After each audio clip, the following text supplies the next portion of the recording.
moment, it looks like the sculler from Solent University looks to be slightly ahead at the moment, with UEL somewhere just hanging on to the coattails of everyone else. It's the wrong race. It's the race that it's potentially gone past the finish line.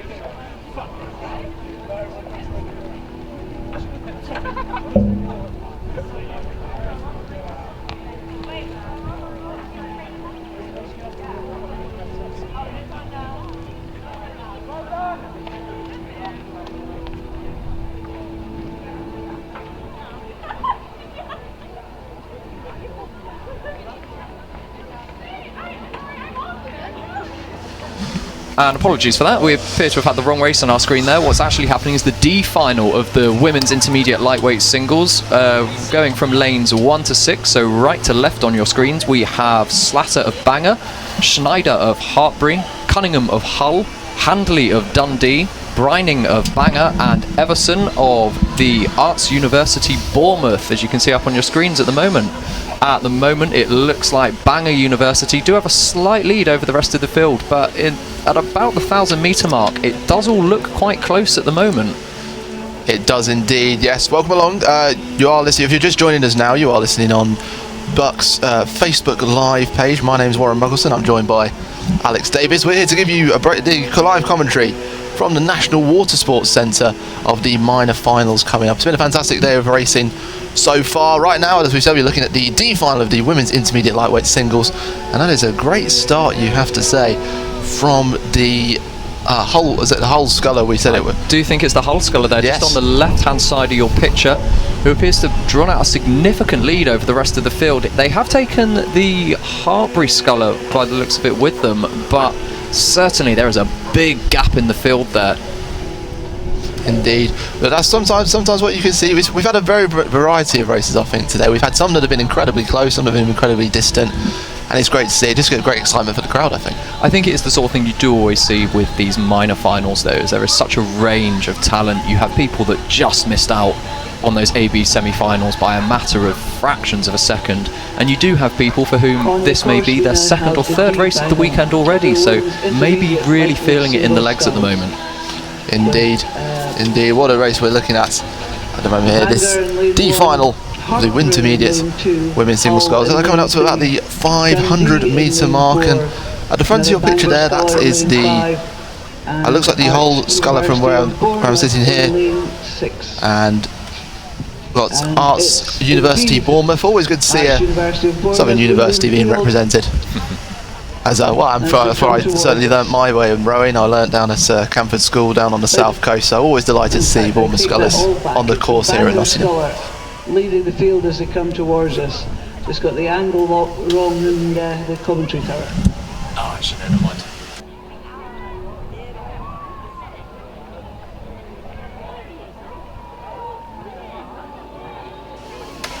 So as we go to the overhead shot there, you can really see how spread out the field is at the moment. The scullers in lane 1 and 2, so that's Slatter of Bangor University and Schneider of Hartbury Rowing Centre. Like, they are significantly ahead of the rest of the field, but the rest of the field are still bunched quite close together. You've got Cunningham of Hull there, and just disappearing off the side of your image, Handley of Dundee, and then Brining of Bangor. Everyone is keeping pace with everyone else. No one's fallen off the back of the pack yet, but it does look like Bangor and Schneider have a healthy lead. They do indeed. That's what you see in these finals. Obviously, you have the time trials at the start of the day to filter different racers down, and you get these finals where the pace can be very separate at the same time, and it can be so close, especially. But now we're seeing, it looks like I think that's the Dundee sculler that we're seeing, Handley, who is leading the way here from lane 5, and followed closely by the Bangor sculler, Bruni, which is leading for a very interesting race here in this women's intermediate lightweight singles. And it's also interesting to talk. I mean, we both rowed ourselves, we know, and I suppose for people maybe watching this for the first time, what's the main difference when you're looking at single sculls? It's so much more different to rowing as part of a crew.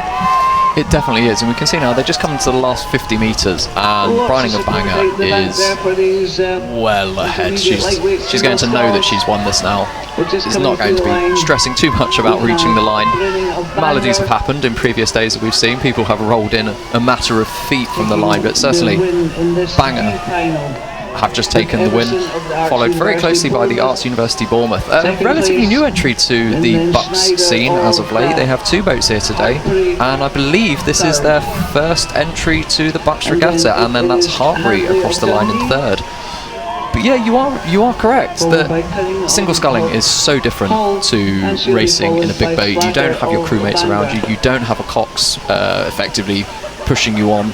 It is all about what you can do in your head, and we've skipped back up the course now to somewhere just before the 1,000 metre mark, and we have the C final of the women's intermediate lightweight singles. You can see some of the crews or some of the scullers on your screen now. In lane 1 we have Chatto of Kiel, lane 2 Norman of Plymouth, lane 3 Crook of Loughborough, lane 4 Singham of Swansea, lane 5 Everett of Worcester, and in lane 6 Morelli of Lincoln. You can indeed. The one you can see in your picture now is Crook of Loughborough in lane 3. Good long stride being taken there. And we're seeing them go forward, but right in lane 5 there was the sculler from Worcester who is taking out the lead here, really putting that length in. You can see them sending the finishers away. You've got some competition there from the Swansea Sculler Singham. You look at the wide picture there, fantastic shot.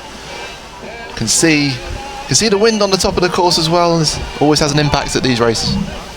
Yeah, so certainly single scullers, the boat is so light and so, I'd say, I don't want to say wobbly, but certainly the slight... Depends how well you're sculling, I suppose. Depends how well you're sculling, but certainly the slightest change in the way that you're sculling can have a massive effect on the balance of the boat. So it is so important that these girls row really well. It's certainly into the slight headwind that we do have out there at the moment. The really important thing is going to be making sure that every single stroke is the best stroke that they can take. Single sculls take no prisoners. If you mess around and if you take dodgy strokes, you're going to end up in the drink. Indeed you are. Well, there's certainly no mistakes being made here by Worcester's Everett. She is leading the pack at the moment, but she's under pressure from the Lincoln Sculler Morelli. They're having their own private race, I think, at the front there. But the Swansea Sculler Singham leading the other remaining scullers in the near lane on your picture. They are Loughborough's J. Crook has fallen away, but Plymouth's Norman and Kiel's Chatto is fine. Well, there might be a third place there for Kiel, putting up some pressure against Worcester. Coming into these final 500 metres, still a bit of a way to go yet for these scullers.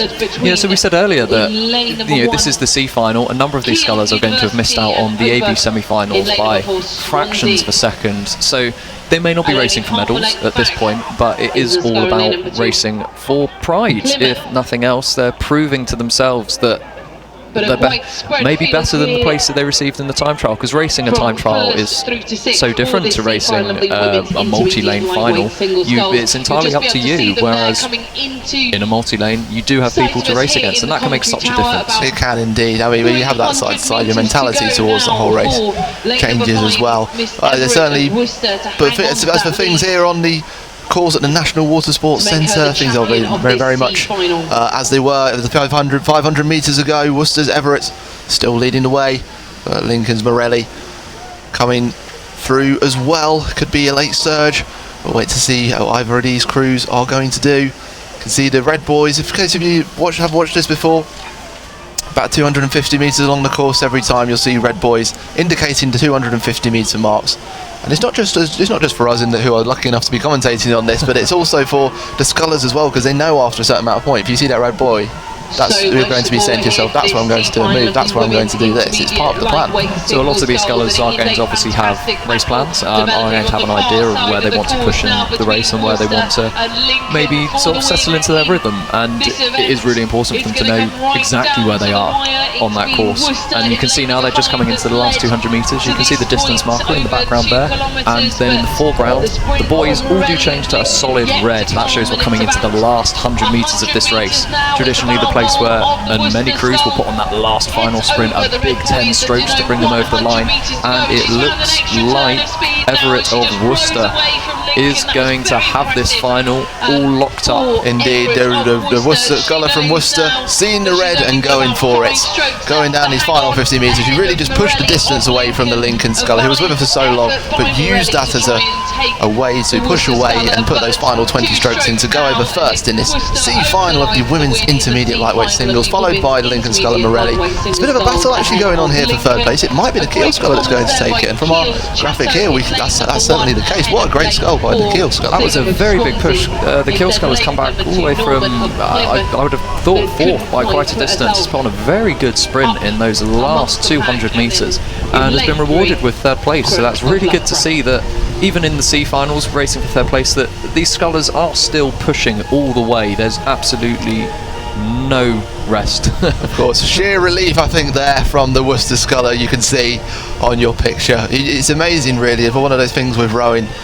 You see them going so, it looks so effortless from the side, but then when to go over the finish, everybody's just out of breath. I know I've certainly collapsed over the line a couple of times from my time on the water many moons ago. But that confirms that's a C final in the intermediate women's single won by Worcester's Everett. And we will head up back to the top of the course now for the next set of finals, the women's beginners fours, and what an event this is going to be. Thank you all for your song requests so far. We've had plenty come in since we are. We're just seeing them at the start here. You just go through the lanes on lane 1, which is the nearest to you in your picture, Sheffield Hallam, lane 2, Brunel, lane 3, Sheffield, lane 4, Bangor, lane 5, Bournemouth, lane 6, King's College. I mean, well, we've all heard of the Steel City Derby in football, but we're going to see it on the water. We are. This is a quite interesting final here. We have a good selection of crews from all over the country, so it is really a mixed bag. I couldn't call it from this point, I'm going to be honest. I'm with you there. We're going to see how this one pans out. Don't forget you are listening live on Facebook with British University and Club Sports. On the Facebook page, you're with my Warren Logerson and Alex Davis, guiding you through this day of racing that we're seeing down here at the National Water Sports Centre in Nottingham. Keep letting us know, keep sharing this feed and liking it, commenting on it, put it on Twitter, Instagram, I can't think of any more social medias off the top of my head, but keep sharing it, get as many people listening as possible. As you can see, actually just having a look here, we're seeing the crew on lane, I think that's lane 5, which is the Bournemouth crew. This is quite a difficult skill that we're seeing here, lining up for the start. So certainly these are all beginner fours. They have a cox, but many of the coxes will be sat down in the bows of the boat. So it's the responsibility of the rowers essentially to know where they are. So as you can see, I believe it's the Sheffield boat are now spinning, so they can back up into the stake boat. Perhaps a little bit late. Who are we to say? But this is a difficult skill, especially if the wind is up and if you're an inexperienced crew, because you may just be able to see if you focus in really tightly on your screen. There are a number of people laying down on stake boats. They will be holding on to the stern of the boat. We're making sure everyone's aligned, and when the starter calls the start, they release the boat and boats are off. But it's certainly, if it's a little bit windy, if there's a stream, and in the interest of fairness, you need to have everyone lined up and everyone aligned, and it is difficult, certainly in small inexperienced boats, to get your boat in the right place. And you do find with these the F final certainly of sort of beginner boats that there is a little bit of time. There is. I think they allow a little bit more. I mean, this is as well, if anyone's new, this is why you see certainly in the boat race at least, you'll see the crew, the coxswain of the two crews holding their hand up for quite a while sometimes. They want to get the perfect line, and that's what they're doing here as well. The coxes, if we are in beginner fours, which means there's a cox sitting in the front or back of some of these boats, and they want the perfect line to get off the start, because a lot of the time it's that first stroke can really count a huge amount towards your race. Yeah, and the 2,000 metres. Those first 5, 10, 15, 20 strokes are arguably the most important of the race. Where you are at the 500 metre mark is probably more important, or slightly, is potentially the second most important place as to where you are at the finish. Yes, indeed. That's it. They say in football there's only one important start. I suppose in rowing there's two important bits, the start and the finish. But yes, we are just waiting for these two to line. It was the Sheffield crew. Sometimes they can be quite elusive. If you're late for races, they don't normally like to hang around for you. Yeah, they do. Rowing is a maybe not a professional sport, but a number of people like to think that it is professional, and it is taken very seriously. You know, if you've got up there on time, you've locked in early into the stake boat, and you're now just sitting there, it's cold, it's windy, it's, you know, you can't stay switched on forever, and some clubs do take advantage of this and do play mind games, you know, turning up late, messing around at the start to try and psych out other crews. So sometimes, quite justly, people are penalised for being late, but it looks like everyone is on board now, so On board, ready to go. we'll be waiting for the start imminently. I have to say as well, like from my experience, certainly this point here, this is the most intense part of the race, certainly mentally, from what I've experienced. You can see the red light as well. That goes to green, and that means green. The crews are off.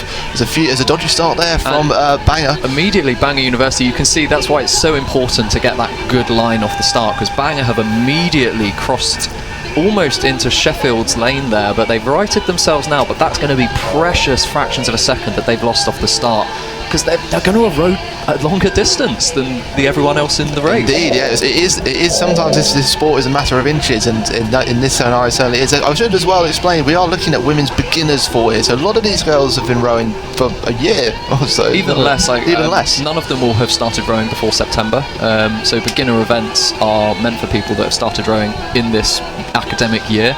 So all of these people, the first time they'd seen a boat, sat in a boat, picked up a blade, will have been the September just gone. So it's a real achievement for them to be at one of the largest regattas in Europe, to be racing competitively. You know, it is a fantastic achievement, and it's a fantastic experience as well. Yeah, it really is. You earn your stripes, I think, at these regattas, these BUCS regattas. I mean, I remember one of our colleagues saying 300 plus sort of crews entered over. Is it 300 plus crews entered over the weekend or so? I know for a fact there's over 2,500 students. Oh, well, that was well. So I think today we have 450 crews attempted qualification through the time trials. A number of them will have been eliminated, unfortunately, just for not being quick enough. The standard this year has been absolutely incredible.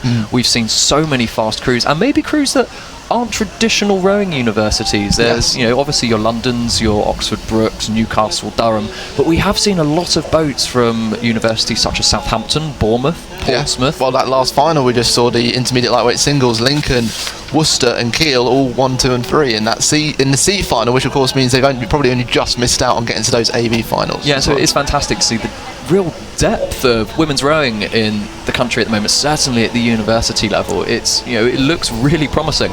And so in this, the women's beginner coxed fours, the F final, on the extreme left of your screen, extreme right of your screen there, you see Brunel, Sheffield Hallam, out beyond the picture in lane 1, Brunel in lane 2, Sheffield in lane 3, Bangor in lane 4, Bournemouth in lane 5, and off out of picture to the left is King's College in lane number 6. Yes, now this is an interesting scenario from a commentary position here, because if we were to try and tell you what was happening at this point, we'd be hazarding a guess, I think, to a certain extent, but I mean, it looks like it's all very even between them. This is certainly the first 500 metres of the race. This is where you're looking first of all for a strong start, and then you're looking to establish your rhythm, which you're going to take through into the middle part of the race. And yeah, this part is as much physical as it is mental. To have a really good start, to know you're up early, is such a bit, you know, it does so much for your state of being. You know, if you know that you're winning by this point, it is so much easier to stay ahead. You know, the boats aren't massively long, but to make up a length or two of space is a huge ask. Certainly late into a race, the lactic acid is building up into your legs within the first 400 metres. By 1500 metres they're screaming, and you've got another 500 metres to go. So to ask yourself to make up that extra room is difficult. So it is so important to get that early lead and to get out ahead of everyone where you can watch, because that is the really interesting thing. There aren't many sports where you face backwards, and so you get to see the people you're beating in effect. You see them going away from you. A lot of people talk about pulling them away. A lot of the time it's about pushing the opposition away, because you're pushing through your legs and through the backs and sending your opposition away. But that is, like you say, it's an interesting psychological point, because sometimes I know when I was rowing, I was normally in the bow pair because I was a lot skinnier than I am now. So I was never an engine yes wheel. You normally get to see out to the side as well, so you can see the bow ball. You can see if you're overtaking. Certainly you can see it just going away from you, and it's a massive momentum builder. But I mean, you can see the conditions here. The conditions seem to have changed a little bit as well, but we're looking right now at the far end of the course. I believe this is King's College that we're looking at here. On the on the far left. Yes, that's right. Yeah, and you're looking at, and on the right there, that is that is Bangor. No, that is Bournemouth University. So King's College on your left in lane 6. Yes. Bournemouth on the right in lane 5 and out of shot.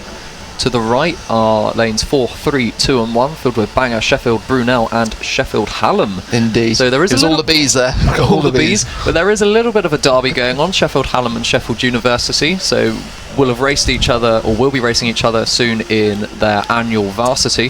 So it'll be interesting to see how well the crews do against each other. Yeah, and just looking past at that point, so we saw Bournemouth just ahead of KCL, just ahead of Bournemouth there, and Bangor. They're so close. We were talking before about these lower division finals, how close they can be as well. And there's just seeing there Brunel driving away. I suppose from a technique point of view as well, one of the things I've always taught us, it's all about rowing's all about being one body, isn't it? It's all about unity, and that's what defines differences in terms of races. Yeah, it is. It's really interesting, isn't it? It's the absolute pinnacle of team sports, in that having a good rower in the boat won't make a boat, but having a bad rower may ruin it. But certainly, it's not a football team. You can't sub someone in that's much better than everyone else and then make a massive difference. It's the quality of the boat. The individuals don't really matter on an individual basis. It's about how the boat works together. So if the rowers are all working together, they're moving their bodies together, pushing their legs down together, it's just going to move better. It's going to move so much better than if you've got 4 individuals in the boat. And so you hear the jokes around the boat tents and stuff like that of people saying that essentially the crews are copied and pasted versions of each other, and to some extent they are, but that's as much about the mentality of the sport. We are, rowers are in a boat, in a crew, are all one. They're all part of the same team. They're all there pulling for each other. There's no individuals. Yes, absolutely. Yeah, that's what it's all about. One body, one mind, one crew. That's what we're seeing. That's what these beginners. This is what they'll be on the way they're working towards if they keep their commitment up. We all know about rowing commitment. Putting the hours in, early mornings. I mean, I don't know about you, but I certainly don't miss those early mornings. So you can see just drifting off the edge of our picture on the left there, it's King's College London. It appears to have just picked up a slight lead, but certainly Bournemouth and Bangor are very close together in that second and third place position at the moment. But King's College do look to have a little bit of a lead there. They just look that little bit more relaxed, a little bit longer in the water. I just think they look a bit more confident. I think so. They know they're in front. Yeah, and it's about having confidence as well in yourself. If you've got confidence in everybody else, as we were saying before, it's going to go a lot better. I mean, you can see the blaze going in, catches going in at the same time. You can really see from that angle how much of a lead that King's College have opened up on the rest of the field. That they know that short of anything bad happening, they've got this in the bag. They're coming into the last 500 metres there. So we have King's College in lane 6 out ahead, followed by Bournemouth in lane 5, and in third place at the moment, Bangor in lane 4. Very happy actually to see old Bournemouth University there, because when I was rowing, at least our school Camford shared the same piece of river with them, and it's a part of the River Stour on the south coast, and it's a very bendy river.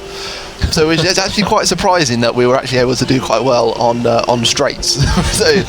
But it's very, very good to see here. And so steering is a skill. It's a skill. It's a skill of its own. Yeah. And so I've tried it once. Have you ever tried coxing before? I remember many years ago I coxed at the age of 19 and an 80 kilo man. I coxed a J16 Oct at Head Trent, which was an experience, one that I cherish to this day. So was it a win? Was it? Best not to talk about it. I mean, I can tell you from my own experiences, visiting the bank many a time. But as we return to the race here, we're seeing the King's College side really just stretching that lead out, and that's what it's all about here. We're seeing it's the length of the stroke and the calmness at the finish, which is putting them in this position, letting the boat do the work, which is it's actually quite a hard thing to do, to trust the boat, to trust what you're doing.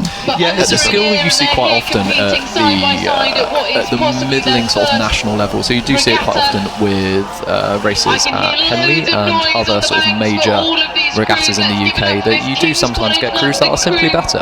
And they know that at this point, King's College are going to know that they don't need to do much more. They're coming into the last 100 metres, and realistically, they've got this all wrapped up. Yeah, it's looking very solid for them right now.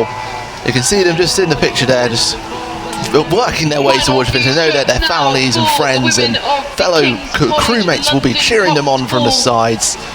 And it's going to be just seeing them through to the finish line here coming up. You see the red boys, we said before, 100 metres to go. They'll be followed at the back further along by Bournemouth and Bangor. They were the ones in second and third the last time we looked. But that might have changed, yes, and well, we'll get to see what's going to happen in the Steel City Water Derby. I think that's what we're going to call it. So yeah, that's King's College across the line.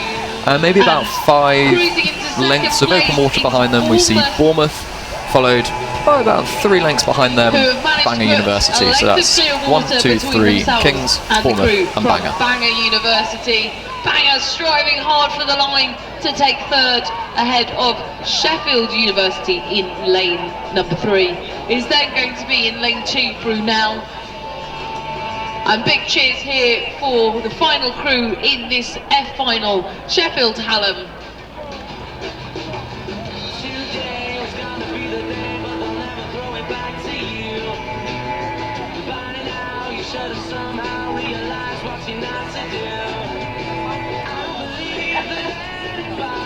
So that completes our F final of the women's beginner coxed fours. And so, having just finished the F final of the women's beginner fours, we now hop back up the course to the E final of the women's beginner fours. In lane 1, Royal Holloway, lane 2, Swansea, lane 3, Lincoln, lane 4, Durham, lane 5, St Andrews, and in lane 6, that is Chester University. Yes, indeed, and they are the ones striding away at the top of the course at the moment, with St Andrews as well. There's a real battle going on in lane 6 and 5 at the moment. It's been a quite interesting thing to note, actually. A lot of the winners of certainly the semi-finals were in those further sides of the course. I mean, I understand you, whereabouts did you row? So I did a lot of rowing on the Trent. You did indeed, yes. My days, so I imagine everybody knows, but a very large river in Nottingham. Quite a number of crews use the river around here, purely because there's not many other rivers elsewhere. So there's a lot of crews on the Trent side. Leicester used the water, so did Loughborough. There's the GB Start Centre at the National Water Sports Centre, which is where we are at the moment. So there is a lot of rowing that goes on around here. I was going to say as well, if you've spent a lot of time in the Trent, spend a bit of time down at the Water Sports Centre as well. We're just talking about the certainly the way that the conditions are at the moment. We're talking about the wind certainly in that first part was going sideways. You were saying quite an interesting thing earlier about how the conditions are working at that point and how it impacts what's going on here in front of us. For anyone that tuned into the live stream yesterday, you'd have seen how awful the weather can be up here. I believe we had winds of 30 miles an hour plus, which on an open stretch of water like this, there's no shelter, there's nothing to break the wind, and you can have waves that are white capping, you can have waves a solid foot high at the finish, which is obviously awful to row in. But it does all depend on the wind direction. At the moment, the wind direction is coming from the direction of that wind turbine you can see off in the distance, so it's what we call a cross tailwind. So the crews will be getting a little bit of help up the course, but at the same time will be being buffeted sideways just a little bit. But you can see obviously to the side of the course there is a number of hills and trees, so you do get wind shadows, and it means that none of the lanes are unfair, so to speak, but some of the lanes sometimes are a little bit quicker than other lanes, and the race organisers will try to account for that. They will sometimes put the faster crews in the slower lanes to try and improve the racing, I'd say, more than anything, because no one likes to see all the boats separated. No, we don't. We want some close racing, and that's certainly what we're getting in front of us here for the E final of the women's beginners fours. As you can see out at the front there, it looks like it's St Andrews that have pulled away from Chester. Chester have got a really strong start, but they've just lost a little bit of energy now. Now it's Durham and the Royal Holloway crew, I believe that is, yes, in A1. Royal Holloway crew. It's the first time I've seen Royal Holloway at this crew. Great to see you guys there. And it's what I was saying earlier, that the depth of quality in rowing and at the university level, certainly at the moment, is fantastic, and we are seeing crews from non-traditional rowing universities really putting in good shows. I believe yesterday a number of crews in certainly the men's intermediate eights, such as Bristol and Leeds, who aren't traditional rowing universities. They're not the classic London, Newcastle, Imperial You know, so we are seeing some, I suppose, universities that you were saying middle of the road. I would say so. Yes, you see them. You see them. Yeah, coming along to these races, just getting there as many hours as they can on the river, and now it's really starting to pay off because we're seeing this real variety, which is absolutely wonderful to see. And as we just come into the final 250 metres of the course, so you can see on the left of your picture the St Andrews and Chester crew coming along, followed by Durham. There's a bit of a battle actually now, probably for second place, I'd say, between Chester, Durham and Royal Holloway, and this is what we like to see. It is, you know, it's not a race for first place, it is a race for pride more than anything, but it's fantastic to see that these crews are still really pushing. You know, no one's consigned themselves to a particular place. St Andrews are ahead, but only by about 10 yards, you know, which is no distance at all. As they come into the last 200 metres, you're going to see some of the crews start to pick the rate up now, start to really build into that sprint for the finish, and that is where the interesting stuff does happen. You do sometimes see, you know, crews do get caught napping. They do indeed, yes. Well, so it certainly can. Well, we'll see how this one develops. Certainly in the last 100 metres, they'll all know, they'll all have their moves in their minds. We're just seeing St Andrews going over the finish line there, but I think we should probably have a look at this second race because it's going to be really enthralling. We're going to see St Andrews going over the finish line here, and we will wait to see as these crews come. It's going to be really tense for us, certainly, because we're going to see the top crews first, and then we're going to see the boss ones, and they can suddenly appear out of nowhere, and you're like, wow, where does that come from? But look, as we're seeing it now, it's going to be really close. It looks like it's Royal Holloway that are going to snatch this right at the end. The Chester crew just maybe went off too early at the start, and Durham just go ahead of them in third. So to confirm, that is St Andrews in first, Royal Holloway in second, and Durham in third. Chester just missing out on a place despite that strong start. Chester, yeah, like, hey, they had a fantastic start. We can see up on our screen here that they went off and were first for the first 500 metres, and were first at the 1,000 metre mark as well, and just faded. You know, maybe just went off a little bit too strong in their start. Maybe just didn't have the confidence to hold on to that lead as they came into that last 1,000 metres. As you saw, the University of St Andrews capitalised upon that and have taken the win in that E-final of the Women's Beginner Fours. Indeed, great race, but no time to take a breath here. The races are going on throughout. We are now moving back up the course to the D final of the Women's Beginners Fours. In lane 1, nearest to your picture, will be Liverpool, followed by Kent in lane 2, Bath in lane 3, UEA in lane 4, UCL in lane 5, and Northumbria in lane 6. Another one I haven't seen, another Northumbria. Great to see them down here as well. Trying to figure out where they would be rowing, actually. I honestly couldn't say. There'll be some water somewhere in Northumbria. Some water in maybe on the Tyne or something. Actually, yes. No, I do believe it is. I take that back. I do believe they're a Newcastle-based university, or certainly in that area. So there you are. When that comes up in the pub quiz, everybody, you know what that is. So yeah, rowing on the Tyne, big tidal river, running through Newcastle and Tyneside. So potentially, not strangers to wind. Indeed, no, and that's certainly what they're coming up against here, and it's really working for them. They are just ahead of the UCL crew. Although when I look at this, I'm seeing a bit of a higher rate from UCL. Not much in it, but I'm seeing a higher rate from UCL. Maybe just maybe a more collective togetherness needed from the UCL seems to be just a little bit more aggressive in the drive, a little bit cleaner in the finish. You can see the girls in the Northumbria boat, I'm going to be honest, do look quite tired. They do at already. The 1,000 metre point, and potentially we're going to see the University College of London boats start to move into them and potentially ahead of them. Yeah. Northumbria have had a really good start. We can see on our screens that yes, they have. They went off in first and were first at the 1,000 metres, but I would not be surprised to see London change places with them. We will, yeah, just as they come past the 1,000 metre mark, we'll get that for you, just seeing all the crews across the course. I mean, you look at that and you see it's quite interesting as well, for looking at on the picture as well, you see both crews have a coxswain sitting at the front as well, and that can be quite a nice little, it's a good little mentality thing as well, for so it's telling you the cox knows what's in front of them, especially in this position for UCL. It's good to have the cox at the front as well.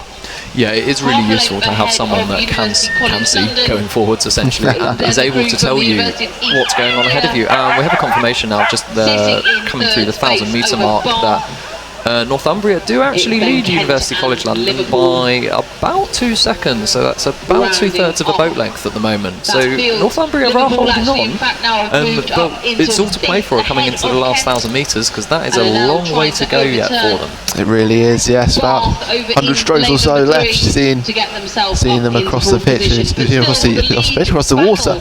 I took my rugby knowledge on there. We talked about the first 1,000 before, and then a lot of rowers talk about the middle 1,000 as well, because especially when you're chasing like UCL are right now, that could be so vital as well. It's a chance to, I suppose it's a chance to build some phases, just get into the minds of those opposition rowers a bit. Yeah, so there's multi-lane races in the United Kingdom, and then there are river races in the United Kingdom, and the river races tend to be one-on-one, very gladiatorial. In a multi-lane race though, there's a lot of space either side of you, and it tends to come down to your race plan. You're not racing, or you do race the people either side of you, but you're just as much racing to your own race plan. You're racing yourself in effect, and so UCL will be sitting there about a length off Northumbria at the moment, and they'll be aware that Northumbria is there. They'll be able to feel the puddles, they'll be able to feel the wash coming off Northumbria, but at the same time they will have a plan in their head. They will know where they're going to step up the rate, they know where they're going to step up the power, and it's more of a if rather than a definite if they take them. It will obviously be fantastic if they can draw Northumbria back, but it entirely depends upon what University College London do have left in the tank when they get to that 500 metre mark.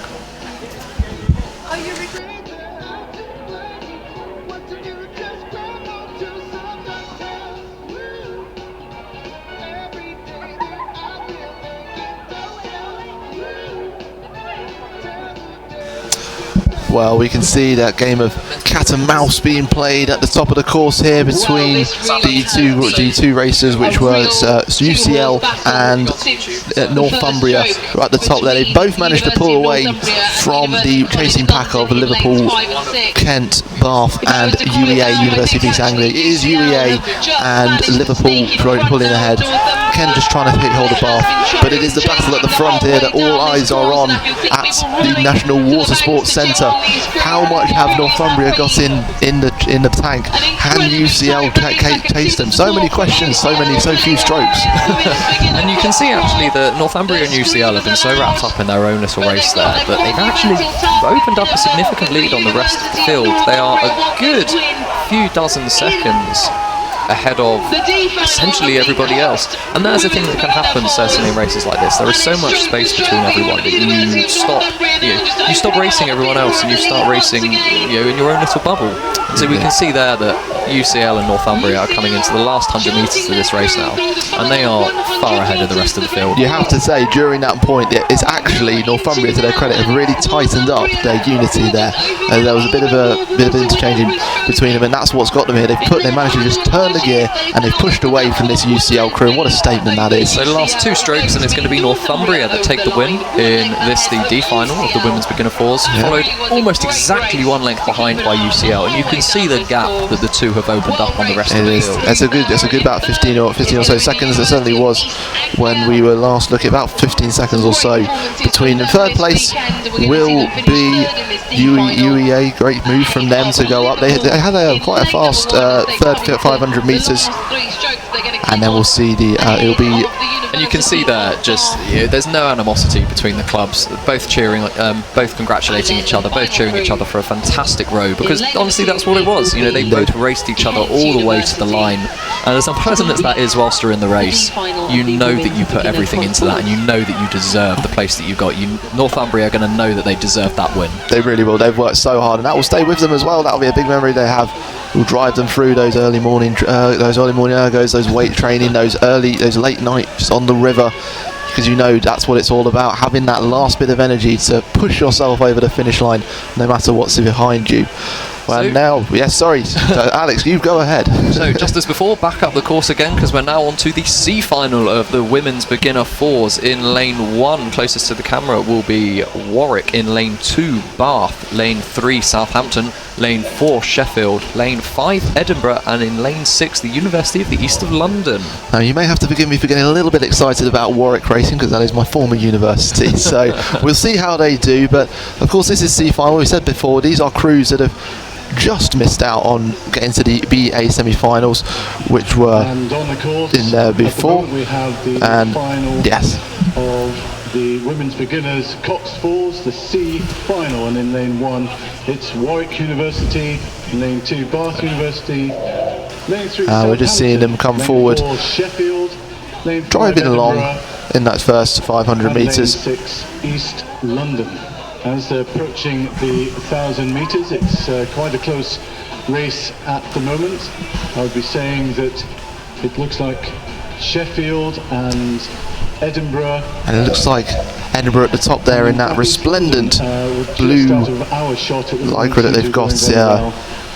Great to see them, and they are having a bit of a battle with Sheffield there, and then nearest in the current picture at the moment is the University of Southampton. Great to see Southampton going along. I mean, they use the River Itchen on the south, which opens up into a giant estuary, so you really do have to battle the conditions down there as well. So lots of experience of battling windy conditions out there in this final. Yes, and it looks like University of East of London have had a little bit of an issue there. I would have said that they were in first or second, but it looks like the woman in the 2 seat has slipped off of her seat and has lost several lengths now to the rest of the field. It looks like Edinburgh now are a good length ahead of the University of East of London, and they are level pegging with Sheffield at the moment. That was a pivotal point, I think, in the race there. The University of the East of London were potentially starting to move away from the field, and just that little, like those few seconds have made a massive difference. They're going to have lost the boat speed.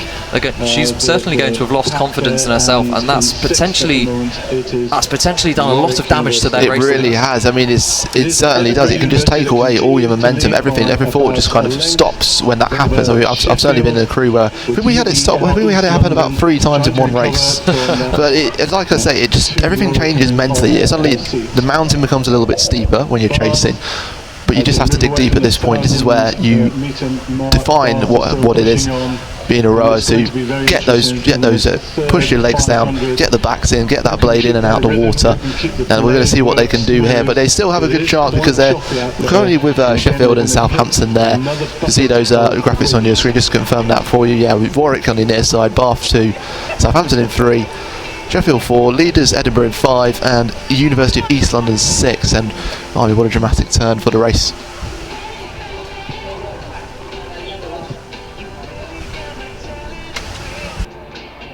So it was clearly a good push from Bath University at that 1,000 metre mark, and they've continued that push, and they've come on to terms with Edinburgh and Sheffield. And it's warming up to be a very good finish indeed as they approach the 750 mark, moving on towards the 500 metres. Well, we're just saying, we're just had a look at some of the numbers. You can have a look at the impacts. Alexander talk us through that. That's because you can see. So we've got some split times up on the screen in front of us, and you can see the University of East of London had a fantastic start. We're out ahead at the 500 metre mark by a good 3 seconds. But by the 1,000 metre mark, thanks to the 2 girl just coming off her seat, and it was only a fraction of a second that she wasn't rowing, and they dropped back to 4th place. You know, that's done some real damage to their race plan. But we can see now on their screens that they have recovered fantastically, and may actually now be very slightly ahead. This could be a fantastic recovery from UEL there. So they are really pushing Edinburgh at the moment. If they're not ahead, they're not, but they're not second by much. So just coming into the 500 metre mark there, and we're seeing very similar to our previous race between St Andrews and UCL and Chester, that they have simply opened up a huge lead on the rest of the field. Well, it's certainly a case of looking on the bright side in a scenario that is, because they've just absolutely powered that third 500 metres, which will certainly give you a split fall when it comes through. But I mean, you have to wonder then what that's going to do to Edinburgh, because if you've allowed them to come back on you after doing something like that, it can affect you. The tide may turn perhaps with these last 500 metres, but both crews looking strong right now and looking to finish this strongly. And they've put a bit of a push in, but and we're going on to the final sort of 250 metres. We can see these 2 crews at the front. You can see the crews at the back just trying to keep up there. You can see Bath, you can see Southampton up there as well, Sheffield. rower coming up. And just seeing some of these. Warwick. Yeah, I think that's Warwick on the far left. Yes, I'm a bit sad about that, but we'll move on from that very swiftly. We'll have a look, see if we can get this race at the front. That's the one we're looking at right now, and it's actually got incredibly close again. Yeah, so from this slightly higher vantage point, you can see that the UEL have really pulled themselves back into the race. We can see on our screen now there's less than a second in it between UEL and Edinburgh, and they have opened up a huge advantage on the rest of the field, which, as we said in the previous race, can happen when you are so wrapped up in your own bubble. You can just walk away from the rest of the crews. I really can. And would you believe this, from the University of East London? They have dug deep, and they have. It looks like, from what we're seeing, they might even just be getting themselves ahead. This is a phenomenal end to the race. So going down from the very worst thing that can happen to probably the best thing that can happen for them in this race today. You can see there that they've broken Edinburgh. They've walked clean through the boat. Potentially there's going to be clear water at the finish. This has been a fantastic row by UEL there. Astonishing. Absolutely amazing recovery. And it looks like UEL... Keep going till the finish, everyone. That's what we need. UEL have taken it. So after falling all the way back to 4th, to row through 3 crews and win by a length. What a fantastic race. That is astonishing. I don't think I've ever seen that before in a rowing regatta, the only ones I've been to. And you saw the number 2 girl at the finish line just pulling her to going backwards, so that you know she gave everything to put her crew back in. Absolutely, and that's some of the fantastic things you can see in rowing, that there's nothing's guaranteed. Absolutely nothing is guaranteed. Things can go wrong. It was only a year or two ago, I believe, that the Australia International 4 crabbed a matter of feet from the line, giving the win to the GB4. And I still remember a crew in, it was a Henley, I want to say the Prince Albert couple or something like that. It was a University of California crew. Right towards the last 50 metres, they careered straight into the booms on the far side, and the chasing pack was able to just walk over the line pretty much. Yeah. So it's, from a distance, rowing can look like quite a placid sport, but things can change almost immediately, and we've gone back up the course now to the C final. Yes, it's time to change oars this time. We're going from blades to sculls. We're going to have 2 blades instead of 1, and it means double the action, as we can see the C final of the women's the D final of the women's beginners quads. Nearest to your picture will be Lincoln in lane 1, Sussex in lane 2, Bristol in lane 3, University of East London again, we're going to see them again in lane 4, Nottingham Trent University in lane 5, and Westminster in lane 6. And from what we're seeing here, it looks like Bristol are the ones who have taken the initiative up to the 1,000 metres, looking very long and very comfortable right now. Yeah, they do look like they have taken a big bite out of the field there, and are probably going to be very happy with the work they've done in the 1,000 metres. And they're going to be looking just to capitalise now upon that open water that they've built up. They're just returning actually to that final race. That final split from UEL was 2 minutes 12. That was their second fastest one. They were fastest at the start, but they're only about a second or so slower in that final 500. That just shows you what they put in to finish first. But yeah, superb stuff, and we'll hope to see much more of that as the lower finals go through today. Remember, you're listening on British University and Club Sports BUCS live Facebook page. Do keep sharing this feed, liking it, commenting, share it everywhere that you can. That would be fantastic to have you joining us for what's always a spectacle, I think, at BUCS. Definitely. BUCS is one of those races where there's such a variation in the quality of rowing, and there are so many races that there is absolutely something for everyone. You can see sort of in the background of the live stream as it rolls past the finish, the number of boats, tents, cars and spectators that are out here supporting crews today.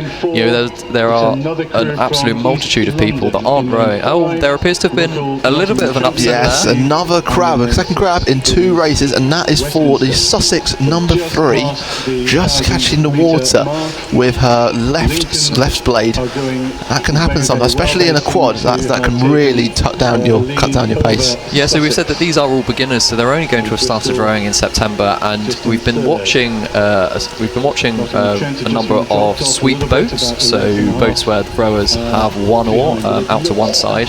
We're now watching a number of sculling boats, so each rower will have 2 oars, and the coordination required for that is an order of magnitude higher. And there are twice as many blades, there are twice as many things that can go wrong. Indeed, yeah. So when you get it right, you get it really right. When you get it wrong, it can stop you in your tracks. We're seeing very contrasting races across the 6 different scullers. We're seeing right now, you're seeing Bristol are the ones that are ahead at the moment. The nearest competitors to them are Nottingham Trent on their home water. Westminster further back, along with UEL, University of East London. Sussex are a lot further back, and then Lincoln also with them as well. But you can just see the difference. Some of those shots that we saw earlier, I think there's a combination of things going on here in terms of the quad. The finishes, taking the time at the finish, that allows the boats to sail through the water, do the work, kicking the catches at the same time as well, and they just look so comfortable right now. They do, and it almost brings into question why perhaps are they in this final. And so all of these boats will have gone through the time trials earlier this morning to seed them into finals, and sometimes things do go wrong. Sometimes you don't have a particularly good race, sometimes you do take a bad stroke, sometimes you do crap, and it does mean that you end up in a final where potentially you don't feel what do you deserve to be there. Feel deserved. It feels like you should be higher, but it happens. You know, it all depends. It's what you do on the day that matters, and unfortunately, sometimes things do go wrong. But we can see here that the University of Bristol are very comfortably in the lead at the moment, and they're just going to, they're not rushing, they're not pushing, they're not going to make mistakes. They're going to take this nice and easy all the way to the finish and just focus on having a really good row. Indeed, and that's how you want to. You want to be able to finish here at this BUCS. When the crowds are coming in, it's always nice to finish with a clean row, clean finishes. I was just looking at some, it would have been very interesting to see some of the semi-finals we saw earlier, saw the likes of Durham, Edinburgh, those crews racing. It would have been quite interesting to see how these guys would have got along with them, but right now they are sailing to victory, and this women's beginner quad D final, and it's just, I mean, certainly, but there's another stop there, another crab, maybe another crab there, another 2 crabs in a row. That's 4 crabs in a row we've seen. My goodness, it's a real treat. So it's exactly what we were saying, that it is so easy to switch. It's the thing we were saying earlier, that it is so easy to switch off when you're this far ahead. Crews do switch off. Crews do sometimes get caught napping if there is a particularly good sprint from another crew that isn't too far back, and certainly on a water as wide as this, you can miss people out the corner of your eye. But when you're this far ahead, the danger is that you do switch off, and stuff does go wrong when you switch off. But they are into the last 100 metres, and it looks like Bristol are going to take this fairly comfortably. Yes, well, it's almost a near perfect row, I think we could say, from Bristol in this D final. They're going to finish it there. They were well ahead of the opposition, quite deservedly finishing off very comfortably. Again, a smattering of applause, I would imagine, out there in the crowd, which is looking, and we're going to have to wait a little while to see who's going to come in next. It will be the Nottingham Trent girls who are rowing the Wintec there, putting their rates up. They're just looking for a big push to the finish line as well, and we'll see how they are going to do that. And you can see the distance as well. I mean, this crew that you're seeing in front of you is the Lincoln crew. I think we're in last, and all the way over there in the distance are the crew that have already finished Bristol, which just shows maybe it shows something that the Bristol Academy, Bristol novice section is certainly really taking strides. Yeah, there are a number of crews, Bristol being one of them, Southampton being another, where the novices certainly are fantastic and have been for a number of years.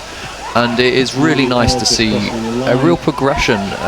We were saying earlier about the crews yesterday, like the Southampton 8 that was in the B final of the men's intermediate 8s. So it's really nice to see that the novices that are doing well now do go on to do well later in their careers. There's not a full stop somewhere, there's not a dead end, but there is that progression, and that is really nice to see. It is nice to see. I mean, we certainly saw as well, I mean, at the other stage as well, you've seen intermediates going up to sort of rowing championship events. Some of the scullers, I think this year as well, some of them have taken the step up, which we're seeing a bit later today. And in third place it was we saw Nottingham Trent going first. I believe it was Westminster that went through second, in third even, with Nottingham Trent second, Bristol running away with that one, and a very comfortable victory for them. We might see the last crew, which was Lincoln, coming through. There they are, Lincoln, finishing off the race, putting everything in to get over the line, and there it is. That brings the D final of the women's beginners quads to an end, and now we're going to go straight back up to the top of the course for the next race, Alex. Yep, so this is the C final of the women's beginner quads. In lane 1 we have Reading, closest to your camera, but still out of shot. Lane 2 we have Birmingham, lane 3 Bath Spa, lane 4 Bristol, lane 5 Worcester, who you've just seen disappear off to your left there, and in lane 6 we have Leeds, who you can see sort of centre screen, and at the moment I do believe it is that Worcester side at our ahead. Yes, we're going to get you some numbers to show there, but you can see in front of you just the difference in stroke. You can see there's always a bit more of a leg drive. If you look at there's almost a bit different speed in the water between the two crews. But I think the most important sometimes things that people don't see is that speed out of the water. You want to get that as near to your power in the water, speed in the water, as one of them as equal as possible. Is really what I'm trying to say. Yeah, so we've seen the Worcester crew disappear off to the left, followed by Leeds, followed by that Bath Spa crew, then Birmingham, then Reading. Reading you can see on the nearest side here. Rowing the, I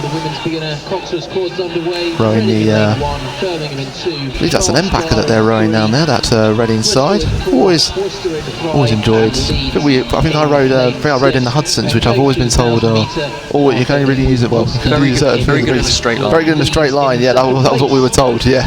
But Reading University, obviously been a specialist sculling university, so it's interesting to see them in the C final, but these are, as we've said before, they are only beginners. They will have only started rowing or sculling certainly in September, and so it is fantastic to see some real quality coming out of the specialist sculling centres, because they are a high performance centre, I believe, for sculling. Yes, they are. They've got a wonderful stretch of river right through to the centre of town as well, which is a really good, great race down there. So Reading Amateur Regatta has always been a great race to go to, but we can see from the wide shot that it is Worcester holding that lead at the top.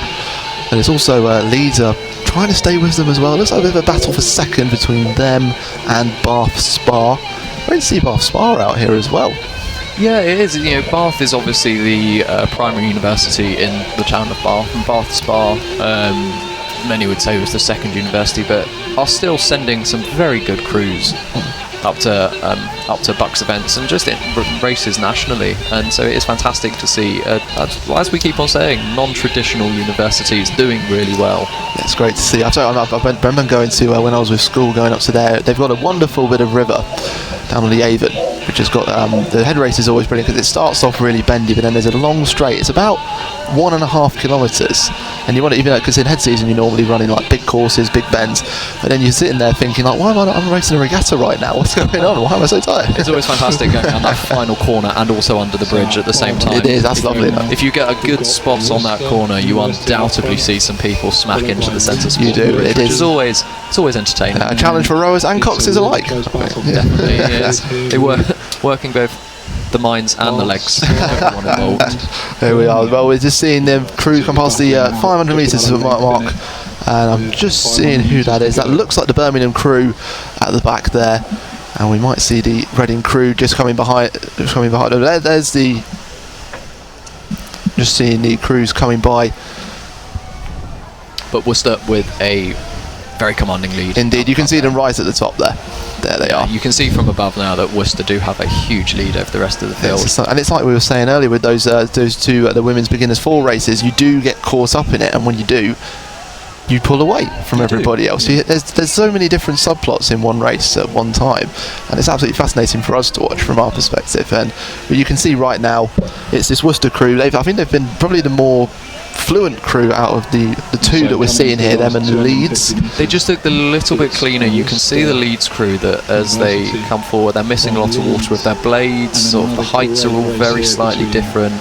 They're just tapping the water as they go back. The Worcester crew, on the other hand, just are much more together, much more fluid. They're rowing much better as a crew, and it's a real pleasure to see. So, like certainly, we are in the C final of the women's beginner quads, but to see such quality of sculling is really nice. It is incredible. It's testament to the work that's being done by the coaching to all these different universities as well. They're putting the hours in and getting these girls who remember this is beginners crew, so they've been sculling for 12 months or even less than that, and it's just astonishing to see the amount of progress that you you can make.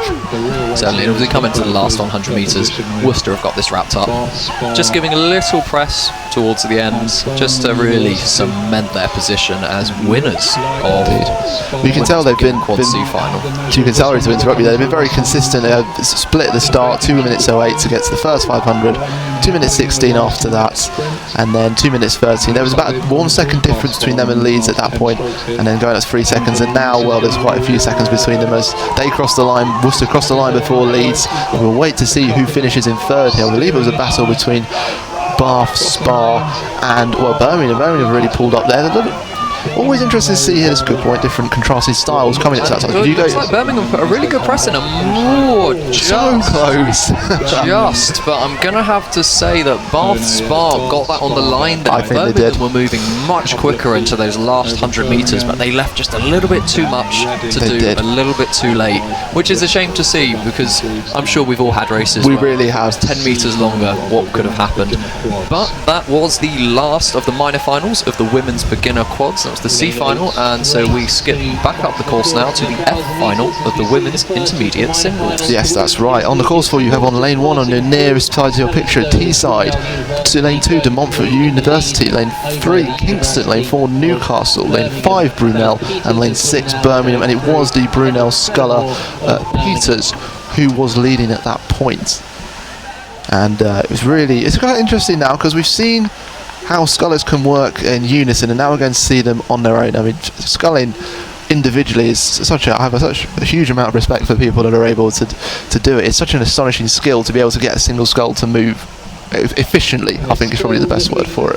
Probably yes, and certainly these are intermediate scullers, so we're looking at anyone from first year to final year of university that hasn't raced internationally or has previously won the championship events at BUCS, I believe. So you're going to be seeing over the next few races a real difference in quality of sculling, but that is also potentially a bonus to a number of these people. They're going to be racing against people who have trialled and people that have raced at Henley and people that have raced internationally, which is one of the great draws of BUCS. I think that there is such a real range of talent. It doesn't take much to be walking through the boat tents and stuff like that, and to see people that have raced internationally. You can. It's amazing who you can rub shoulders with down at Nottingham Water Sports Centre here, and that's the thing. So I suppose to a certain extent there must be quite a sense of you're seeing kind of similar people around, so there must be kind of at this point they're getting used to some of their different racing techniques as well, which makes it quite close as well, especially at this point where we're looking at here. This is coming up towards the 500 metre mark, and it still looks like there's a battle really going on that far side between Brunel's Peters and Birmingham's Fenimore, with vast experience. But you really feel when you change gear, when you change the amount of power that you're putting on and you change pace, you really feel it in a single scull. You can feel every single movement, and that's what you have to do. That's what these girls are mastering. They're mastering those little intricacies of their boat and using it to find the best way to get their boat moving. Yeah, these single sculls are so light that they are so easy to, and it makes them really easy to accelerate essentially. So if you put a big kick in, the boat is going to move, and you're not having to rely upon 7 other people going with you. And so it is all about what you can do. But coming into the last 100 metres, it looks like the sculler from Birmingham Fenimore has maybe not a substantial lead over Peters from Brunel, but enough that should probably see her through to the finish. It has. Into the red boys now, less than 10 strokes to go. Yeah, she's lengthening out, she's powering down, putting the power down, even if not powering down. She's getting ready to cross that finish line in first place, sending it away, putting the race up. And there she goes, about 5 strokes to go at this point, going past the swathes of boats there. You can see it on the other side of the lake, and there she goes, right over the line for Fenimore. Brilliant overtake actually over Brunel. Just a very well controlled race. A very controlled race, and that's a really important thing. We've said earlier that single sculls are difficult to row in, or difficult to scull in rather, and they are very reactive to the slightest touch, the slightest move, and so you do need to be very calm, you do need to be very controlled.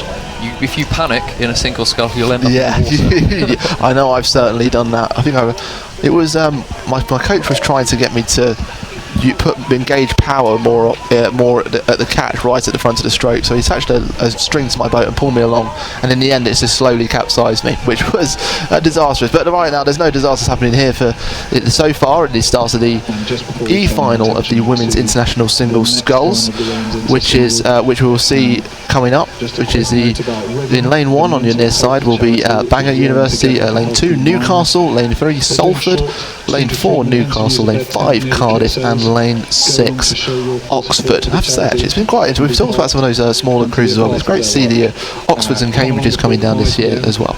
Yeah, so it is. Oxford and Cambridge operate to a slightly different system to a number of the other universities in the country, in that the individual colleges aren't members of BUCS, so college rowers will race as the universities of Cambridge and universities of Oxford. However, what we have seen this weekend is a number of the boat race boats turn up, which has been very interesting. Yesterday we had the Goldie boat, so the Cambridge second 8 that raced just before the main boat race, just about a month ago now. We saw them racing in the Champ 8 final. And what a final it was. What a final it was. And today we've seen both lightweight 8s. You must forgive me, I can't remember the names of them, but both lightweight 8s from Oxford and from Cambridge, both racing today. So it's been quite an unusual weekend. There's been very good representation from the Cambridge University Boat Club and Oxford University Boat Clubs, and similarly with the women, there have been a huge number of Oxford and Cambridge University Boat Club women here this weekend, which has been relatively unusual, but has been absolutely fantastic to see. Of course it has, and I suppose to a certain extent as well, it must, when you see these big crews coming up, you must say to yourself, sort of, I'm going to step up my game now because I'm going to see what I can do. We're going to challenge these guys, and that's certainly what BUCS and Newcastle, who are on the same level, certainly did as well. Yeah, and it's what we've said previously, that this is an absolutely massive race. There are over 450 crews racing today and over 2,500 athletes across the weekend. For many people, this is going to be the largest race the largest regatta they ever enter, and it is a fantastic experience. You see, as the camera perhaps pans round, the number of people that are on the bank, the cars, the boats, the tents, everyone that is here to support everyone else, essentially. It's fantastic. Certainly as you come into the last 100 metres, the roar that you get off the spectators is immense, certainly for the bigger universities. That's right, yes. And it is for many people, it is an experience that they will not be replicated. Of course, no, this is a unique regatta, BUCS Regatta, and then you start hearing the crowds now as they're cheering on the finalists of the E final of the women's intermediate singles, and it's a bit of a battle between two crews, but on either side of the lake. We've got Oxford's Harrison on one side, we've got Newcastle's Peralta in the middle, in the nearest side of your picture.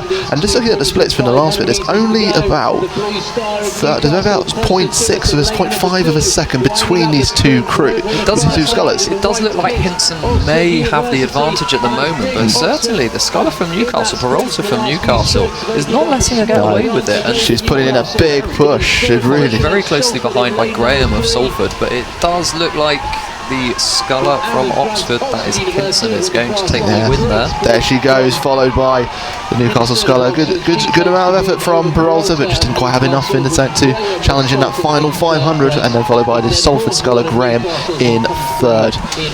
And that was a very exciting race that one was to see at the end, but it just shows how much a race can change in 10 strokes. It was, and just following up the rest of that was Newcastle Hawthorn in third, followed by Cardiff Myers, and bringing up the rear, but by no means far behind anyone else, was Andre of Bangor. Indeed, and we go straight back up to the top of the course again for the C final of the women's intermediate single sculls.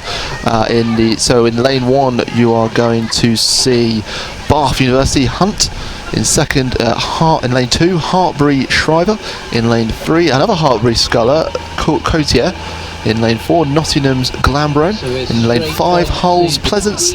And in lane 6, the third Hartbury sculler, Armstrong. I mean, that just goes to show you, Hartbury a couple of years ago, I don't think they didn't have much of a programme, and now they've got 3 scullers in this D final. It's absolutely a superb resurgence for them. Hartbury have come on a long way in the past couple of years. Certainly in terms of small boats and sculling, they have a very good junior programme out in Gloucestershire, and I think a lot of them do go on to continue rowing in the local area, which is really good to see. It is very good. Yeah, I was just going to say, I mean, looking back at some of the stats, I saw at the women's 8, certainly the women's 8's head of the river, finished in the top 100, 9 sec about 21 minute 40, which is very impressive. That is very impressive. We can just see they're coming through the 500 metre mark. Yes, it is that Hartbury Sculler by the looks of it, the one who's right on the left of your picture, the one at the top that looks like Armstrong, followed by the Nottingham Sculler Glambraun, and then Hull's Pleasance. With lane 3 there, you can see Hartbury's Cotier, followed by, just coming in now, Shriver, and then the Bath Sculler. Hunt should be following behind, and this is coming into the final stages of this race. You can see the 250 mark at the back there. That was always something I looked out for when I was racing. Certainly in that National Schools Regatta, you see the board, you see, right, we're gonna go now. This is it. this is how we do. You can see some of the 8s coming up on a warm up as well. We've got some great races coming up as well, actually, haven't we? We do. We've got men's beginner 8s coming up in not very long at all, as well as the men's intermediate 4s and the women's intermediate 8s. We've got some really good racing to be coming in the future, but we can see here that the Sculler from Hartbury, Miss Armstrong, has just walked away from the rest of the field. Is just in a different world to them. In the last 200 metres, she's brought the rate right down. She knows she doesn't need to do anything now to win this race. It's in the bag. It really is. You can just see the control there at the finish. She's taking the race over. She's going for a fast finish. But the rate that at this point is absolutely superb. I mean, she took a 2:23 into the second 500 metre in terms of split, which is far and away better than the other scullers in the race right now. And she's just spending as much time in the water as she can, just settling the finishes, and it's just calm, composed, in control. And you can see it's going through those final 50 metres or so. We were talking earlier about all the tents that you can see there. You can see them right at the back of your picture there. As great atmosphere here at BUCS, great racing, great day to be had. It is a fantastic day out, and as the Sculler from Hartbury crosses the line in first, a good several lengths of open water ahead of the rest of the field. You can just see there the Sculler from Nottingham, Miss Glambraun, just approaching the line now, and in third is likely to be Pleasance of Hull. Indeed, but there's disparity in that race only because of the professionalism with which Armstrong took command of that. Superbly just tearing away from the rest of the pack. See in fourth there is the second Hartbury Sculler, Cotier and Shriver behind her, coming into shot now, and then the Bath Sculler will be behind shortly. As we go back to the top of the course, and now this is the C final of the women's intermediate single scullers. The last single sculler. I've very much enjoyed watching these intermediate women's scullers. There's been a real lesson in sort of quality of sculling here. There have been some of them that are absolutely fantastic technically. Maybe just don't have the power, which is why they didn't make the AB final, but have been technically brilliant. So we can see here we're beyond we're at the 1,000 metre mark actually now at this moment, and in lane 1 is Dundee, in lane 2 Reading, in lane 3 Durham, in lane 4 Loughborough, in lane 5 Strathclyde, and in lane 6 Gloucestershire. And at the moment it looks like the Sculler from Strathclyde is potentially just ahead, but it's he's got a bit of a battle going. It looks like it's the Sculler from Gloucestershire, I think it is. Apologies, actually. And then it's alright, they do catch you out, these Scullers. It's like we said earlier, suddenly they just appear out of nowhere. But there is a battle going on for second between Hudson and Scott of Loughborough and Strathclyde respectively, but Colton of Gloucestershire looks to be striding ahead. I mean, that's a very long stroke there, isn't it? And she's finding the catches very well, getting a lot of length in her stroke there. But it's very interesting, I think, in these scenarios. Something we haven't quite seen yet. Two scullers right next to each other in the same lane. It's almost eye to eye, isn't it? You're just trying to call each other's bluff at this point. Who's going to go first? Who's going to make the move? It's as much a mental game as it is a physical one. Because if you go now and take the person with you, it's a question of who has the most left in the tank at the end. There's there's absolutely no messing around.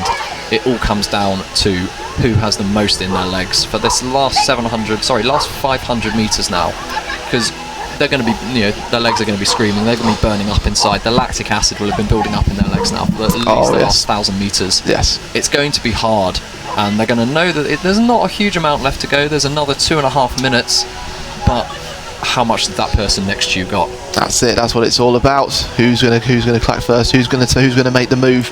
All the questions to be answered. One question was already probably answered at this point, when it looks like it's this C final. It looks like it's going to be Colton of Gloucestershire.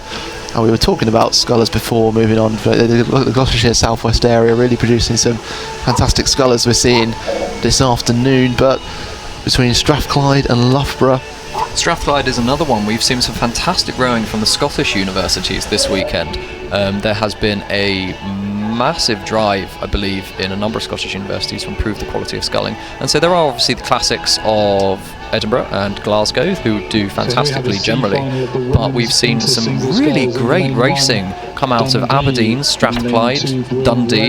You know, Scottish sculling, but Scottish rowing in general looks to be really healthy at the moment, and it is really nice to see. Exactly, I'm sure our colleague Carol Wallace would really promote promote what's going on up there, but it is absolutely brilliant. We've seen Edinburgh certainly leading the way today a lot, St Andrews being up there. All of them have been in contention in semi-finals and finals wherever they've been. It's great to see. But one we have here, the Gloucestershire sculler Colson, who's making a very long stroke, and it's actually quite interesting. This reminds me, seeing that reach reminds me of when I was being coached at school. My coach would just shout at me, reach, reach, reach, and that was how I was taught to coach. But it's amazing. One thing we probably haven't talked about is how varied the different styles of sculling are, and you can see it in these races. And talking about very different, varied styles, we can see that they've just disappeared out of screen, but the Strathclyde sculler has really picked up the ratings in the last 100 metres. Yes. She's left a little bit too much work to do, and it is going to be the Colton of Gloucestershire. Ooh, we have a race on there for a second though. Still a bit of that win, but the second place is all to play for at the moment between Scott of Strathclyde and Butcher of Durham, but it looks... Ooh, that was so close. Wow. I'm not at liberty to say who I think won that. We'll let you know.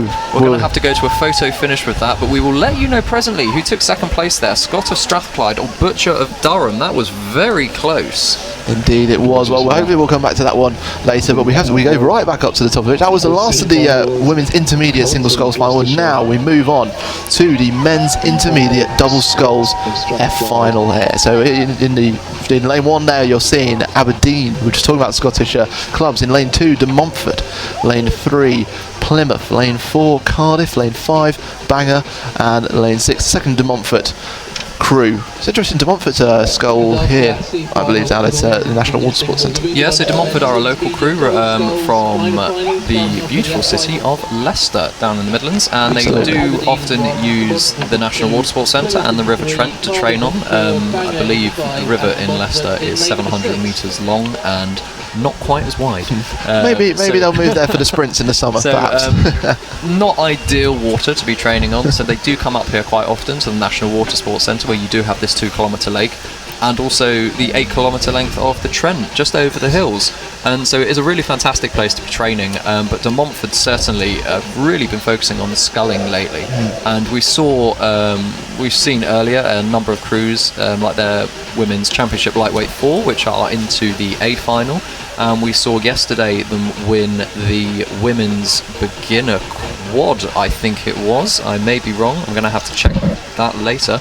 But sculling is doing very well. It really is. And actually, just to bring you another result for that one that we saw before, that bozo finish for third place has just been, for second and third place has just been confirmed, and it is the Strathclyde sculler, so Scott, who had 9:31.05 finish. That's milliseconds we're talking about.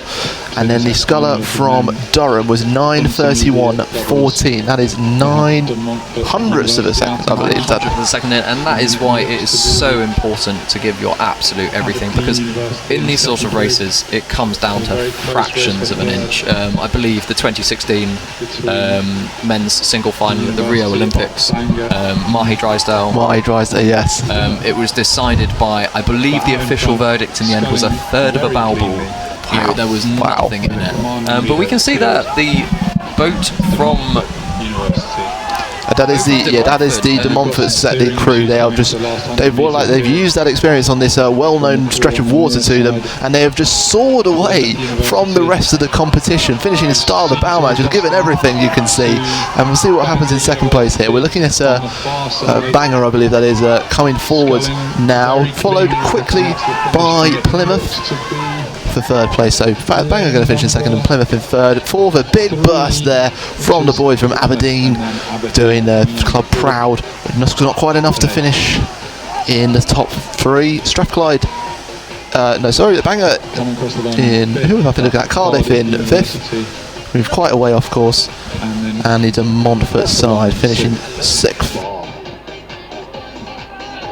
No, it's not. Sorry, it's De Montfort.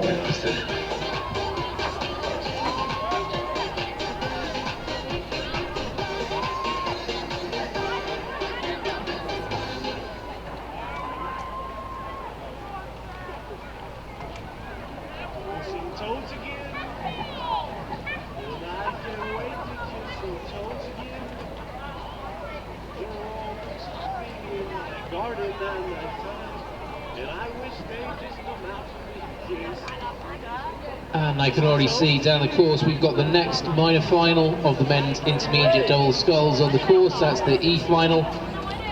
We've got the University of Plymouth in 1, University of Bath in 2, University of Manchester in 3, Leeds Beckett in 4, Strathclyde in 5, and Swansea in lane number 6.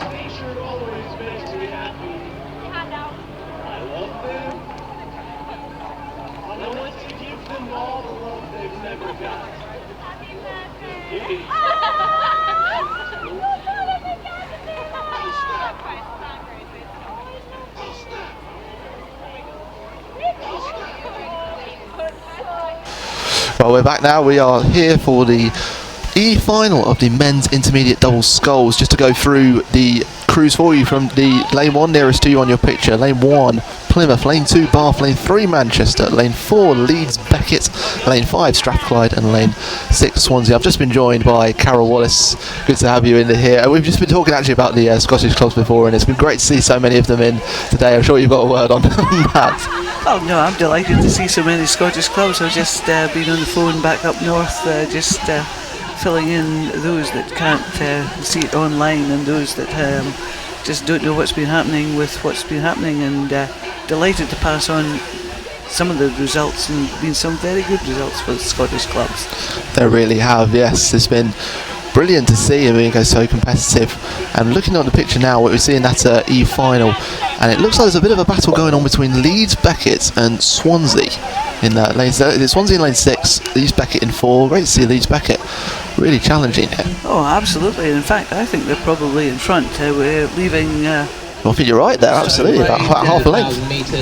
Leaving Strathclyde behind. Strathclyde having to fight off this challenge from Manchester. No, it's not Manchester, it's Bath there. There's Manchester there disappearing. Manchester just appearing in the shot with Plymouth just behind. But great racing going on today. Indeed, there is. I sort of had some time off commentary for a while, and I just sat outside watching the racing because it's been so good. Well, it's great to have you back here. What else would you do with your spare time but just go and watch racing? It looks like glorious, that was, only from where we're for those of you listening, we're currently sat inside a box. Is a great way to describe it. We've got a glimmer of sunshine coming through, so it looks very nice out there.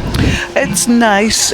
Conditions are really nice for rowing. A bit on the cold side for spectating, but the stands round the arena are just managing to sell some rowing clothing, which never goes amiss. I'm sure. Well, a few fleeces sold today. Oh, definitely. Yeah, there's the for those of you watching, there's the lineup confirmed for you. We're seeing Leeds Beckett in lane 4 and Swansea in lane 6 on the left side of your picture.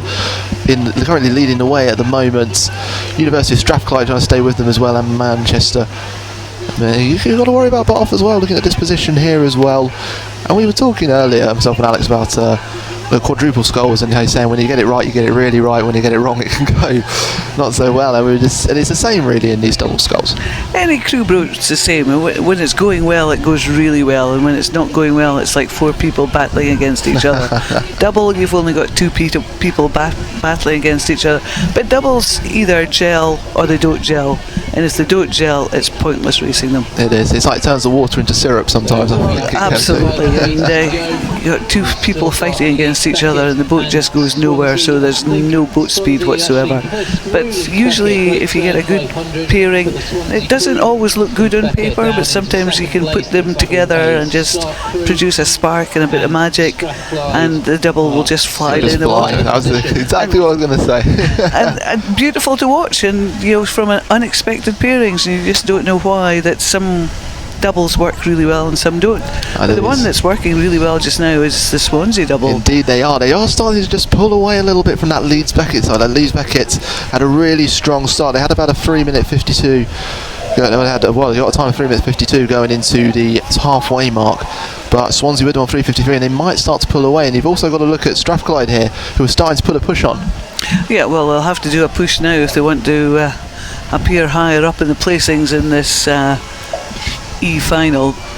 Yeah, men's intermediate double sculls. This is great to see these guys out. We saw the F final earlier, saw De Montfort really running away with it, but now we're seeing Swansea had to work, but they are keeping in control here. They've got a nice pause at the finish there, just keeping the unity in the squad, allowing the boats to do the work as well. But you can see Strathclyde look like they've rode through the Leeds Beckett crew. Yeah, and here's me saying they'd have to do a move, but they've already done it whilst I wasn't looking at them, or where we weren't focused on them in the race when we were looking at the other crews.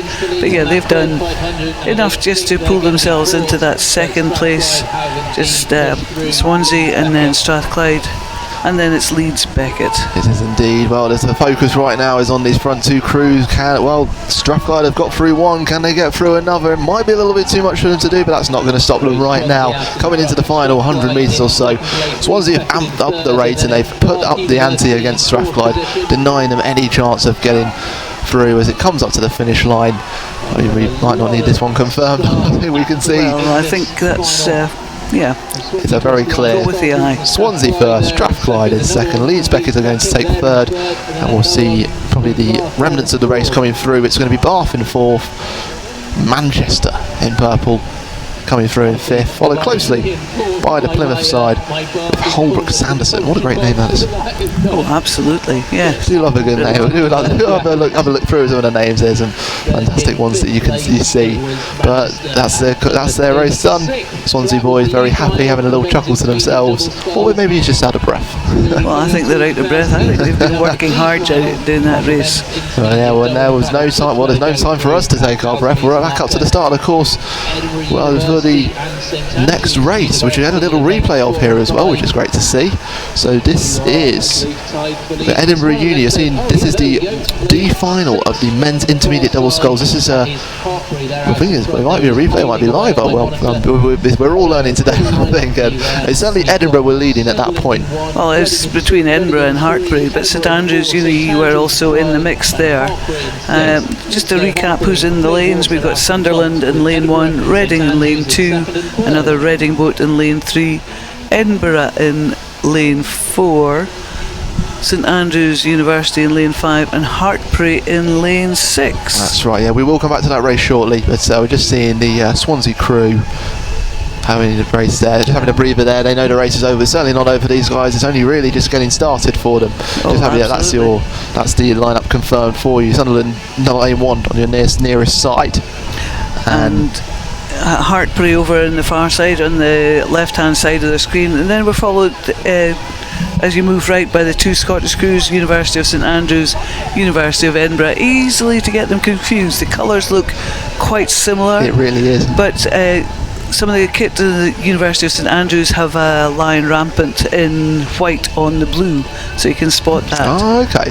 I mean, when I started doing this, I certainly was a point of confusion. I think I remember saying, like, which one is this girl? But yeah, that's going a little back tip. Quite a few years, they used to have a little tartan ribbon down the side of their all-in-one, but as a lot of crews have been doing in recent years, they seem to change. We're seeing something very strange. There might have just been a crab there actually from the Edinburgh crew. They've suddenly just lost all their pace, just suddenly right after the 1,000 metre mark, and it's just killed their pace there and allowed the St Andrews crew and Hartpury to row straight through them. That's astonishing. Yeah, there was a definite wobble. I didn't see what happened, but as you say, it's they're going to have to work hard to get back in front of St Andrews Uni. Well, I mean, it's certainly not too late. Yeah, we saw earlier today University of East London had a crowd just before the 1,000 metre mark, and they still came back and won their final. But I mean, with just over 750 metres to go, it's a lot to ask of this Edinburgh double sculls with Kemp at the bow. But they've taken the race up now. There's some big guys. Just got to engage now. What do you say if you? I mean, with coaching experience, if a crew is in that situation, what do you say to them to make sure that they, or even a coxswain, you say to just get them back focused and racing again? That's all you can do. Put it behind you. Don't dwell on it. Just concentrate on what's coming in the future. Just you really cannot think that you've made a mistake. Let's dwell on it. You have to just park it and revisit it half an hour's time, but get on with the rest of the race as fast as you can. And it looks like the crew to take advantage of this is Hartbury are the ones that are really starting to pull away here. St Andrews, well, maybe getting caught up by Edinburgh to a certain extent. Oh, Edinburgh, but it's going to be really so close, this one. The rate has gone up, the power is going down. Going up. Here we go, right, there's only 5 strokes to go. Who is it going to be? It might just be a bit too much for this Edinburgh side. St Andrews holding on right to the last, and there they go over the line. In second place to Hartbury, who have been a superb actually sprint for them, and Edinburgh finishing third. And then the Reading crew that I saw sort of creep up in the distance there. In fact, followed by the other Reading crew. And just coming towards the line now, we have Sunderland. And I think Alex is going to beat me to take the headphones back for this next race, because I think he was really interested in commentating on it. Yeah, well, good to have you back. I mean, what a superb race we saw there. We'll be back in a few seconds. Of the men's into double sculls. In lane 1, Exeter. In lane 2, Portsmouth. In lane 3, Leicester. So thank you for taking me back, and this is the C final of the men's intermediate doubles.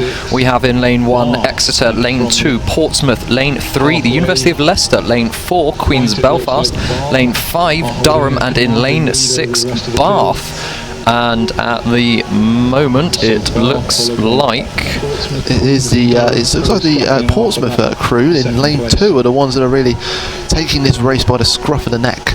And I believe, yes, now Alex, you said you had a vested interest in this race. I wonder if you could explain that all to us here. So I'm just very good friends with the members of the Leicester crew, and relatively interested to see, so they've recently been racing out in China, actually, with an international delegation. A number of people will probably know what I'm on about. The exhibition boats that run out there every year, and I can't for the life of me remember the name of the regatta, but it's a fantastic race. It's, I believe, a 2K race in a circle under a number of bridges around an island, so quite exciting. Wow. As I understand it, but certainly this race at the moment looks to be relatively close, I would say. There's not a huge amount in it. There really isn't, no. I mean, well, looking at the pictures that we're seeing here, it looks like that Portsmouth side are the ones taking the advantage. It may also be in a battle with Queen's University Belfast at the front here. We're seeing them come up to the 500 metre mark, I believe that is, and we'll see what the situation is here, because very tight race we're looking at. Your song played out over the speakers. Get onto Twitter, hashtag BUCS song request. Yeah, just having a look, it's almost neck and neck between two sides, only up to the halfway mark. There's about 10 hundredths of seconds we're talking about here. Yeah, so second and third place do appear to have followed each other all the way up the course. There's really nothing in it. We can see the University of Bath there on the left of our screen. Just as we pass the 500 metre mark, I'm just opening out a little bit of a lead, but second, third and fourth place are all very close between Durham, Queen's and Portsmouth, and then Exeter not far behind them either. Well, this is what happens in these lower finals. You get crews that are maybe a bit more evenly matched, and you get them fighting right away. There's only 250 metres to go, about 20 strokes left to go. Got to put everything into them at this point. Bath leading the way at the moment on the far side, on the far right of your picture. And as we come to the final stages, we're going to see how this one develops. I mean, I couldn't call it right now, to be honest with you. Honestly, no. I mean, Bath were ahead, but not by a huge amount. And if everyone else is moving up, it's going to be quite interesting to see that finish. But certainly, Durham, Queen's, and Portsmouth are all in it for second place. They really are, that's right. Coming up to the, I think that's the 200 metre, 250 metre mark for Bath. They're looking nice and long and strong, but that doesn't mean that's also the case for the Durham crew, the Queen Belfast crew, and the Portsmouth crew. knowing all the mentality of having them on the sides, putting the power down. They've just got to do their own race now, just keep their own focus. And it looks like there's a move coming in there from Durham. Yeah, Durham have picked the rate up slightly, coming past the 200 metre mark. You can see that Durham bowman just glancing across at the Bath boat. He knows where they are, he knows what they've got to do, and it looks like they've really picked the rate up now. Bath might have been caught unawares because Durham are really starting to move. You can see he's looking across again. He knows exactly where the Bath crew is. He's going to be urging on his stroke man. They need to pick the rate up if they want to drag Bath in. They've got about 100 metres to go now, but Bath might have just done enough to hold on to this. I think they have, that's right. I mean, look, the last split from Durham, 2 minutes. They're pulling away from Queen's, Belfast and New Portsmouth, 2 minute 2, 2 minute 2:10 respectively. You can see put the Bath side running away. They're really close here for second and third. It looks like it's going to be that Durham crew just done enough. That's going to be so close on the line. Oh my word. I could not replay on that. I could not call that between Belfast and Portsmouth for third place, but there's Exeter taking fifth and Leicester following up the rear in sixth. Oh, a fantastic row from Bath though, led right from the beginning and watched Durham. Every move that Durham made, Bath responded fantastically. What a superb race, what a superb end to that race. You can see as well just the appreciation between the two sides. We're going to see this one again, and we'll just see how close this was. Goodness me, you've got to look down this yellow line of boys. We're just seeing that line come up now, so we'll see who crosses that first. And normally it can just be the push of it, and there's nothing in that. Absolutely nothing there. That's going to be down to hundredths of a second. We're going to have to come back for the photo finish, but I mean, it's that kind of push forwards that it's almost like when you're a sprinter and you're pushing your chest forward to try and get that extra bit of length. That's the equivalent of it. Well, we might have to come back. We'll get those confirmed times when they come through for us, but as for the next race, we're back up to the top of the course for the men's beginners 8 E final. And well, completely different style of racing coming up now. Big start out there for the two crews, which we'll break down for you in just a second.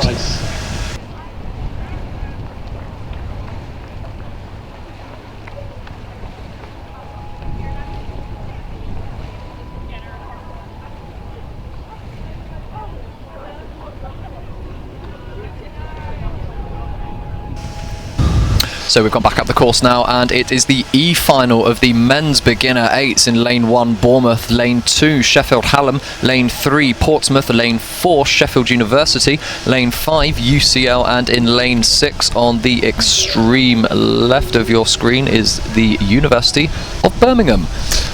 Absolutely great to see. You saw the starts there as well. It's actually something we haven't been able to see because the race has been coming so thick and fast for us in our commentary booth. I've rarely been able to see the start of a race.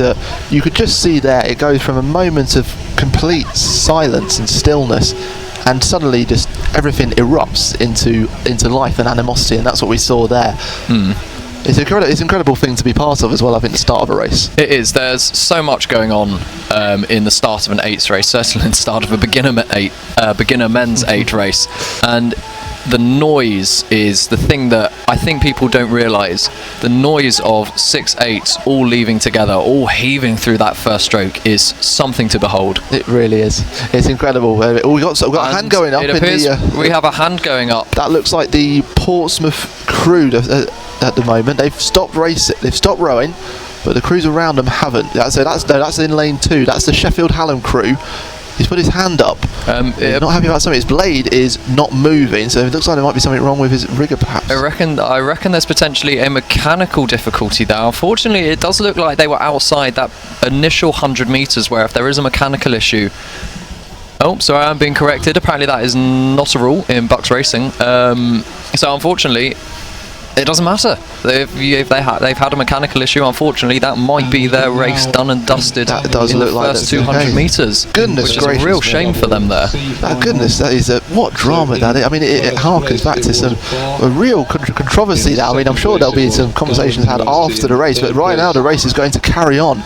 And right now, in the middle of your picture, you're looking at Portsmouth on your right-hand side and Sheffield on your left, who are taking command of this race right now, coming up to the first 500 metres. That's those red line of boys that you can see. And well, I mean, what can you do? What can you do if you're a man down and you're in the middle of a race? What can you do? Unfortunately, not a lot. A lot of it is racing for pride at that point. realistically you've lost an eighth of the power out of your boat, and there's not much you can do. If there's someone that isn't rowing in your boat, they're just dead weight. Indeed. And unfortunately, that's potentially scuppered Sheffield Hallam's race plan. It really has. And speaking of drama and controversy, we're just going to return you to that previous race that we saw, where it was the men's intermediate doubles final C, and we saw Bath win it and Durham come in second, but there was a real photo finish for third. And we've got the results here. So it was between Portsmouth and Queen's University Belfast, as far as I saw. Well, no, it must have been between Durham. It was between Durham and Portsmouth for second and third, and I can tell you that Portsmouth finished in I'm getting all confused here. Yes, no, it was between Queen's University Belfast and Portsmouth. University of Portsmouth finished in 7 minutes 50.30, and Queen's University Belfast finished in 7 minutes 50.60, 3/300ths of a second there, which is astonishing. Drama. That is fantastically close, and really it's like a real testament to how good the racing is, even at this level, that you've got crews in C, D, E and F finals, and still, they're not racing for medals, they're not racing for BUCS points, they're racing for themselves, and they're racing to win that final, and it's fantastic to see such close racing. But if we just return to the eighth race at the moment, you can see Birmingham have pulled out well ahead of the rest of the field, but it's quite tight in the middle there. Sheffield and I believe it's UCL are very close to second at the moment, really chopping at each other there for. Well, if we can possibly get a shot there, you can just see that Sheffield Hallam crew that had that mechanical failure right at the back there, and you look at the stats from the start as well. Most of the crews averaging under 2 minutes for that first 500 metres, but Sheffield Hallam 2 minutes 5, and it just goes to show one moment in a millisecond can. It's I can't remember, the butterfly effect is what they call it. It's only weather conditions. That's what we're here now. You can see the effort he's putting in. It looks like his seat's gone because he's just using his back and he's rotating round the rigger. So it looks like his seat's gone from what we're seeing. Which it's a real testament to the rower there, but they are carrying on and they are working with the rest of their crew. I believe it was 2 years ago during the Oxbridge boat race. Cambridge and Oxford clashed, and the two-man's blade snapped. He did, yeah. This is the moment. Sorry to interrupt you there. This is the moment that it happened. This was about just over 100 metres or so into the race, and that is what happened. Anything can happen at BUCS Regatta, for good or worse. But yeah, the Oxbridge boat race 2 years ago, the two-man's blade snapped in the Cambridge boat, and for the next 4.5 kilometres, he carried on rowing with the crew. Right, he carried on keeping time. He carried on keeping pace. He didn't have an oar with which to do it, but he had to keep on rowing for the rest of his crew, and that's what we're seeing there from that Sheffield Hallam boat, which is there's fantastic teamwork there, fantastic team spirit, that they have kept on rowing and they have kept on trying. But we can see here that Birmingham have walked away from the rest of the field, and that looks to be it is the Sheffield. Yes, it's the other side of the Sheffield, and it's UCL as well in that resplendent blue boat, you have to say, alongside Portsmouth and Bournemouth at the back there.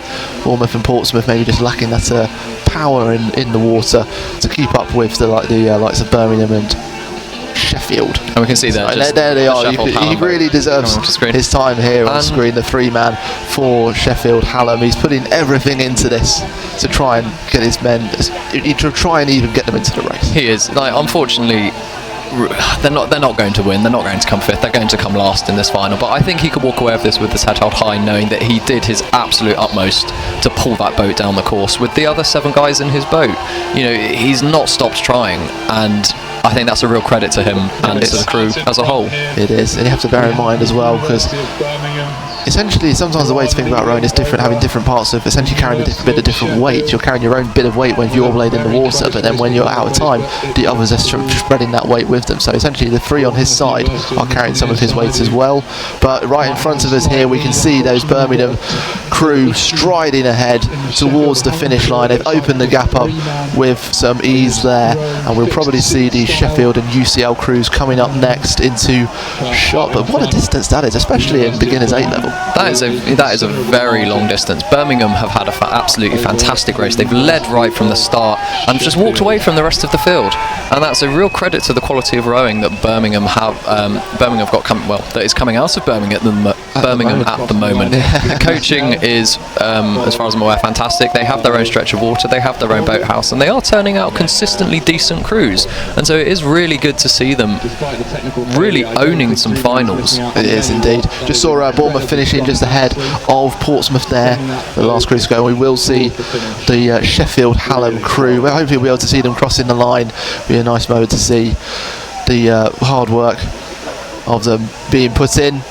But I mean, they've never had a chance really after about 150 metres or so. Here they come over the line now, deservedly probably getting a round of applause on the side. The three-man putting everything in, and the ordeal is over for them now. Yeah, it's no, there is no consolation prize for that. He's going to feel awful, but all we can say is that he's done his team proud. He carried on carrying his weight in the boat, and he should be proud of that. Yeah, you can see still doing as much as he can to help his crew, but you can imagine the frustration. Like you said, it looks like something's fallen out of his. He's holding a piece up there, which might be something from his shoes, perhaps, or something. Maybe it's the end of the track on his seat or something. Yeah, his seat slipped straight off the track, but we'll wait to might that out. Perhaps we might be able to get you an update on that a bit later on. But regardless, I doubt that was in their race plan. I don't think it was. I mean, certainly we never had a plan like that before. We planned for the others to have it, but maybe not. But there you can see there, that is the Portsmouth crew, hands in heads. I think they maybe wanted perhaps a little bit more from this race, but Birmingham was the ones who ran away with it quite comfortably. Looking at their average splits throughout the race were astonishing: 152, 153, 154, 155. Which is absolutely fantastic for a novice boat. But we've skipped back up the course now. We've just seen the start of the D final of the men's beginner eights. On the extreme right of your screen, out of shot now unfortunately, is lane 1 with Durham, then lane 2 of Warwick, lane 3 is Bournemouth, lane 4 is Lancaster, lane 5 is King's College, and lane 6 is Manchester. The crews that we can see on our screen. I think there's been a very strange course turn there for the University of Warwick. They seem to be very close to Durham on our near side, and there's a bit of distance from Bournemouth, to say the least, I suppose. But we are distance away. Which we did see earlier with a few novice boats taking some interesting lines off the start, and it does make it that much more difficult for them because they are honestly having to row further than every other person in their final. But it doesn't seem to have impacted Warwick too badly. They certainly seem in the crowd at the moment, and so the crews you can see on your screen at the moment on the far right are Durham, Warwick just to their left. To the left of that is Bournemouth, to the left of them is Lancaster, and now off screen are King's College and Manchester. There you go. From a slightly higher vantage point you can see all the crews, and there's not a huge amount in it at the moment in these first 200 metres. No, there really isn't. No, it's very close between all three, just sizing each other up at this point. Yeah, just have to say, I like the Beyonce tribute there, to the left, keep it going. You always love a bit of that, and we're seeing big power going in there from the Warwick crew. That is the Warwick crew there, and then they've got Durham next to them. They're heaving away, trying to get past Bournemouth on their left-hand side from where they are. Especially at this point, we talked about the mentality. We talked about maybe seeing yourself around where you are. It must be something goes through your head. It certainly did when I was. When it's at this close, even after 250 metres, normally you've got a little bit of disparity between the side, but there's not a lot at the moment. No, so this is usually the point where you do get that first chance to have a look around you. You've finished your start, you're 200, 300, 400 metres into the race, you've settled into your rhythm, and it's now the chance where you can assess your position. You can see if you're up, see if you're down, see if you're in the middle of the pack, and it's going to be the first point at which a number of the rowers in that crew are going to be aware of the boats around them and are going to be aware of where they are in the race at the moment. Indeed. They are coming up to about the halfway mark now. It looks like the battle's going on in the middle here, but we are going to stretch back all to the other side to see how the Lancaster and Manchester, and it is that King's College side actually that are pulling away from everybody else at the moment. You can see Manchester the furthest away, Lancaster on the near side, but Bournemouth and Warwick are just ahead of them, and probably Durham as well. But KCL, that is a incredible amount of reach that they've got there. A nice calm rhythm, solid consistency going into the halfway mark.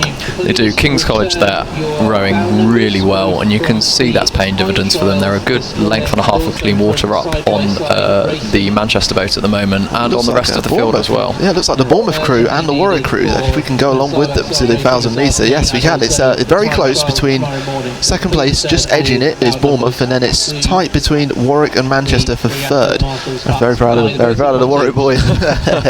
It's great to see, and I'm especially loving the fisherman's hat on the bow seat there. That's a great inclusion there. But it is all about the KCL crew just having that consistency, pushing away from their fellow racers. And just coming onto screen there is your Durham crew, and as with the Oxbridge crews that we talked about earlier, the colleges rowing as the university, the same thing does happen with Durham, that college boats have to row under the banner of convenience that is Durham. So what we're actually seeing here is one of the college crews. I may get shot for this, but I have a vague feeling that might be St Aidan's College. Well, do let us know in the comments on the Facebook stream. Actually, it'd be great to hear. Let us know if we are getting things right or wrong. But for those of you that are uninitiated to the world of rowing, that Durham colleges will row under the flag of Durham, so you may see some interesting kits, not the usual Palatinate that you see the Durham first crews racing in, but from that top down shot we can see that the King's College boat have opened up a bit of a lead now, which it's not a comfortable lead. It's only a length of clear water. They do still have some work to do, and it is still possible that any of the other crews could overtake them, but certainly Kings are out ahead. Absolutely. Followed not too far away by Bournemouth. Yeah, they are striding ahead. The more strokes they take, the less time there is for these crews to gain on the leaders. But Bournemouth seem quite a low rate for them. They must be putting in some decent power, because they are staying ahead of Warwick and Manchester. But you can see King's College coming up to the 500 metre mark. They're up in the race here as well a little bit. They're keeping the blade out of the water, keeping it nice and sharp at both ends of the stroke. And the 500 metre to go. Bournemouth potentially have pulled back some distance on the King's College boat. That only looked like half a length of clean water as they came past the 500 metre mark. That low but powerful stroke that Bournemouth have got going on may be working out for them there. They are pulling along the rest of the crowd with them, but they are reeling in King's College slowly, but they're definitely doing it. And so it's going to be a question of how much time do they have before they get into those last 100 metres where everyone sprints. Have they left it too late? Indeed, as Europe would say, the final countdown is about to start. You'll get used to this, Alex. I do like a musical reference, but this is you can see King's College just heel striding ahead. You have to say it's impressive stuff from the Bournemouth side. As I said before, they row on the River Stour about 1.6 kilometres, but it's a very bendy stretch of water, so it's hard to really get some consistency going on there. But they're really showing it here. But they do have a bit of a battle with Manchester. Warwick just starting to drift away.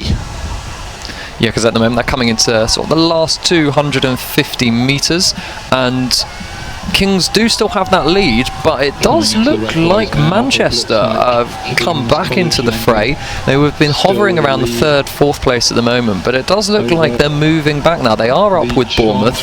It looks like second is going to be quite tight at the moment. Kings are ahead by about a length and a half. And into the last 100 metres, Bournemouth have left themselves a little bit too much work to do. So Kings, I reckon, are going to walk away with this. But it's going to be very tight between Manchester and Bournemouth for second place at the moment. I think it is. It's good to see how this one goes out. The tension is building as they come into the line. Bournemouth are just so narrowly ahead there, and they might just edge out the Manchester crew. Credit to the Bournemouth crew for rowing through Manchester and finishing in second here. A big, fast finish for them, and as well for Manchester. KCL finishing this one in first, and you can see the Warwick boys coming down there, doing themselves proud.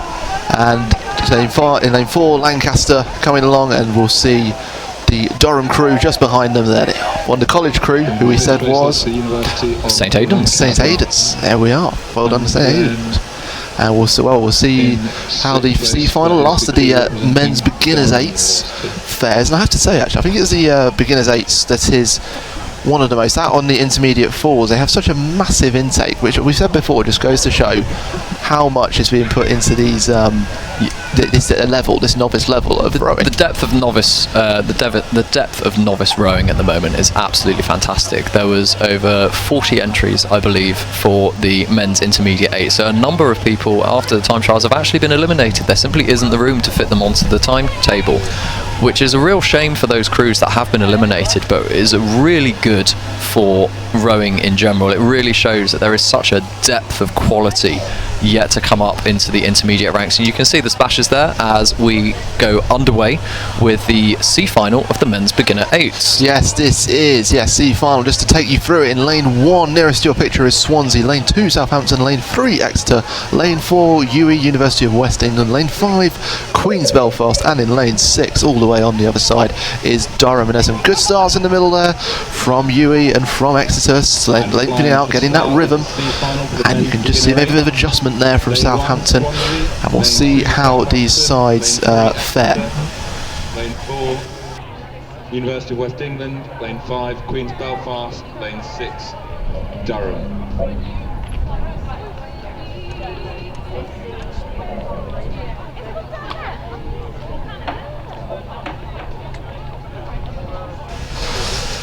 Alright, yeah, just coming back to you there, we're just seeing the crews lengthening out. Actually, it's quite an interesting thing to talk about, Alex, because when you're in rowing, one of the hardest things to do is to execute a good start, and then one of the next hardest things to do is to settle into a good rhythm after that. It's so hard to do, and the adrenaline that rushes through you in those first 200 metres does have a tendency to pull your concentration away from the race, and you can become self-absorbed in your own little bubble. The only thing that's bouncing around inside your head is must go faster, must go faster, must go faster. And if no one else in the crew is doing that, obviously that's not going to work out too well for you. So as much as it's about the power and the speed, it's also about the control. And for certainly beginner boats, where we've said before they've only been rowing about 9-10 months, that can be one of the really difficult things, is that control, the fine motor control with the blade, but also the mental control of knowing that I don't need to hammer up the slide, I don't need to rush, I can take my time. Of course, yeah, it's such a hard thing. I mean, we've seen it with some crews today. I think we saw earlier it was Chester who started the race so well, I think in the women's beginners 4s, and then they just started to just drift away. But it's just about, that's a lot of the thing about rowing as well. It's about management of races. We've seen some crews manage it really well, some manage it differently, but we'll see how these crews manage it. Really not a lot, once again, to choose between these crews in the C final. As we said before, these are the crews that didn't make it to the semi-finals that we saw earlier today, the top 12. And when you think about C crews, these are crews that have narrowly missed out. I mean, I remember certainly doing a couple of Henley qualifiers. I remember Warwick, we missed out by about 1/10 of a second, I think, on qualifying for Temple Challenge Cup in 2013. It can be agonising for these guys, but these guys just have to turn it around in a day. Yeah, for some people it's going to be crushing. It is going to be a culmination of weeks and weeks of training, and they've missed out by fractions of a second. But for others, this is going to be a fantastic result that they didn't expect. So you do get a real mix of quality in certain things like the C and the D final. And as you said, there are going to be a number of crews that did miss out by fractions of a second, and so are really going to be racing for pride at the moment to prove that the B final is where they should be. So it's going to be really interesting to see how this race unfolds. It really will be. I mean, looking at these, coming up to the midway point of this race, it looks like it's Durham that have taken the initiative in this race, followed by Queen's Belfast and UE. It's those lanes 6, 5 and 4 taking the lead here. You can see them coming forward there. They've got a great rhythm, you have to say.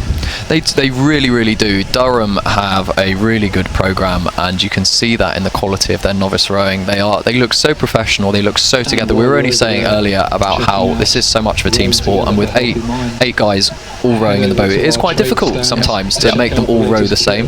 But Durham have managed it. They look very together, they look very relaxed, and it is working out for them. Queens aren't too far behind, and then we do have Kingston. These are UE there on the with those colourfully resplendent leggings. You have to say they are magnificent. They are very obvious. That's what I did. The Warwick kit was fantastic, and the camphor kit was great. But we never went quite adventurous as some of the other crews do. So I haven't got any retro leggings on in my wardrobe at least. bit of point of a regret perhaps. But you're seeing there the Exeter crew just right there, the Exeter crew, Southampton Swans just not having enough at the moment, not enough in the tank to keep up with the UE, Queen's Belfast and Durham crews. Durham the ones leading at the moment as they come towards the 500 metre mark. We'll see them coming past that point, the 3/4 mark in the race here in Nottingham, and it's going to be all about seeing what you've got left in the tank, seeing what's in the reserves. You can see them coming up now, and it's almost, you can see two different races here.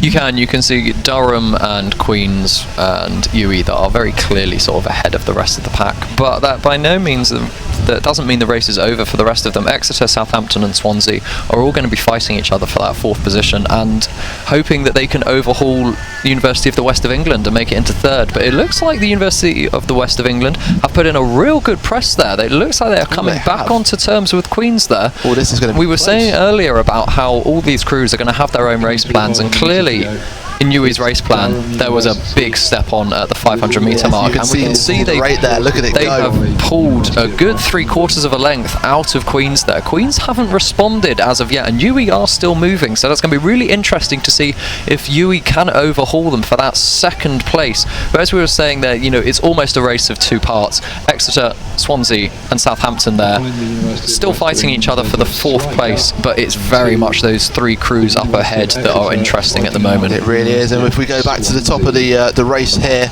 as they come to the final 200 metres or so, you have to say it's a wonderful thing to see a rowing boat going with fluidity, and that's what we're seeing with this Durham crew on the far side of your picture. They're just effortlessly finding the catch together, finding the finish, putting the power down, and that is why they have this, maybe not substantial lead at this point, but certainly a firm grip on this C final of the men's beginners 8s.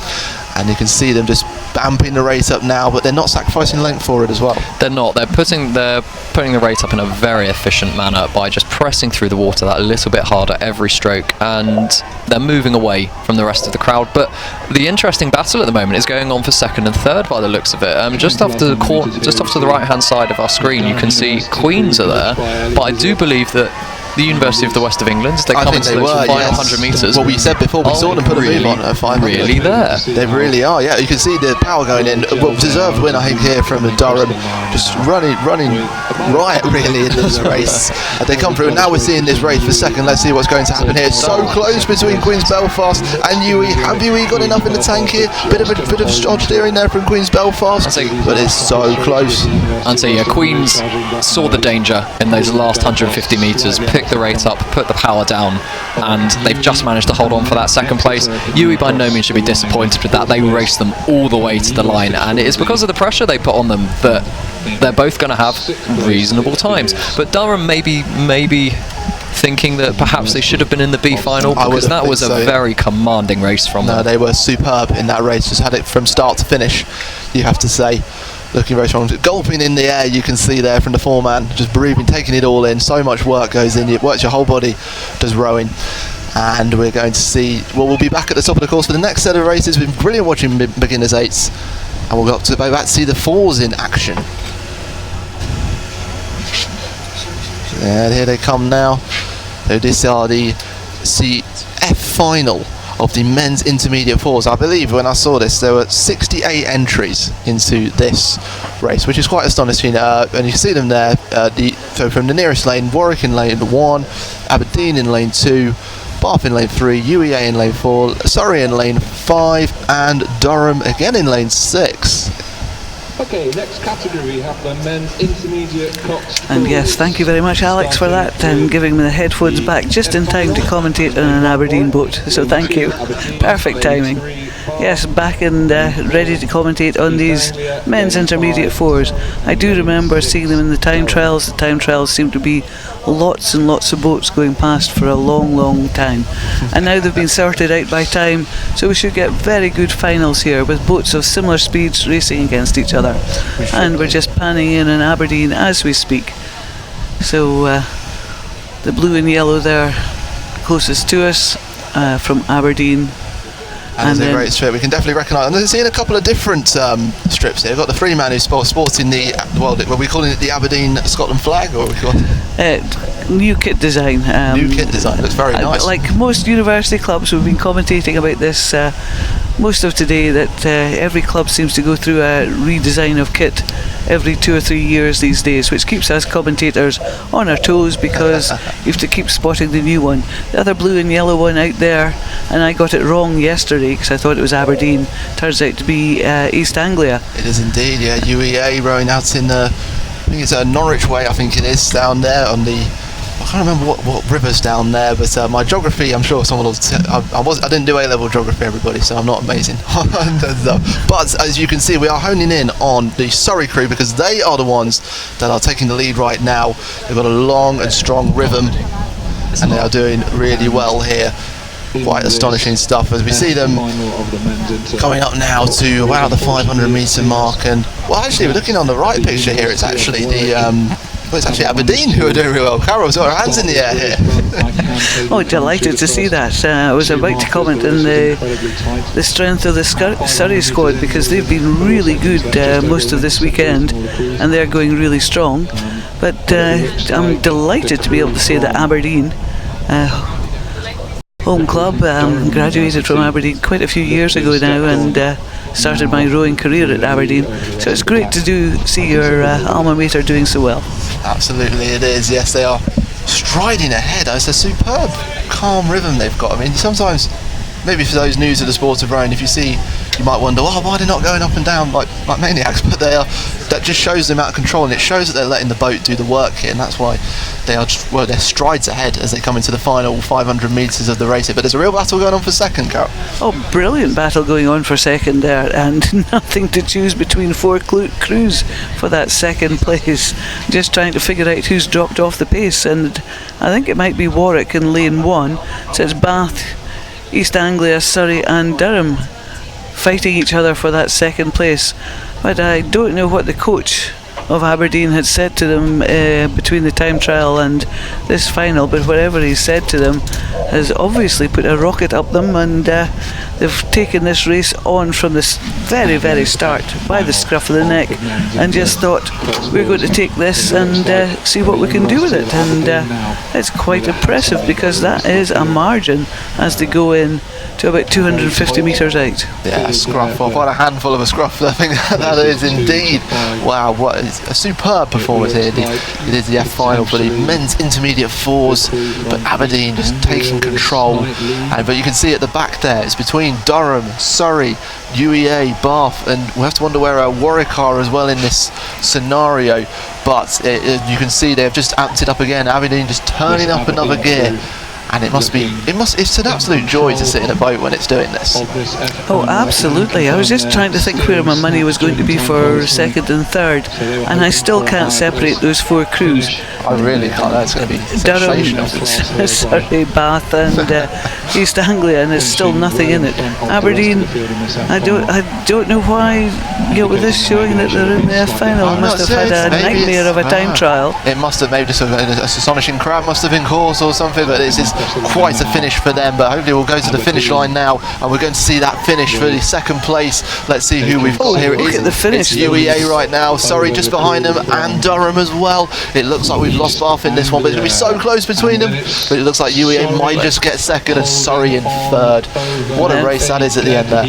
Fourth equal for Bath and Durham. Oh yeah, that's going to be tight. I might have to go back for that one. But then we're going to see Warwick coming in further behind, and it should be.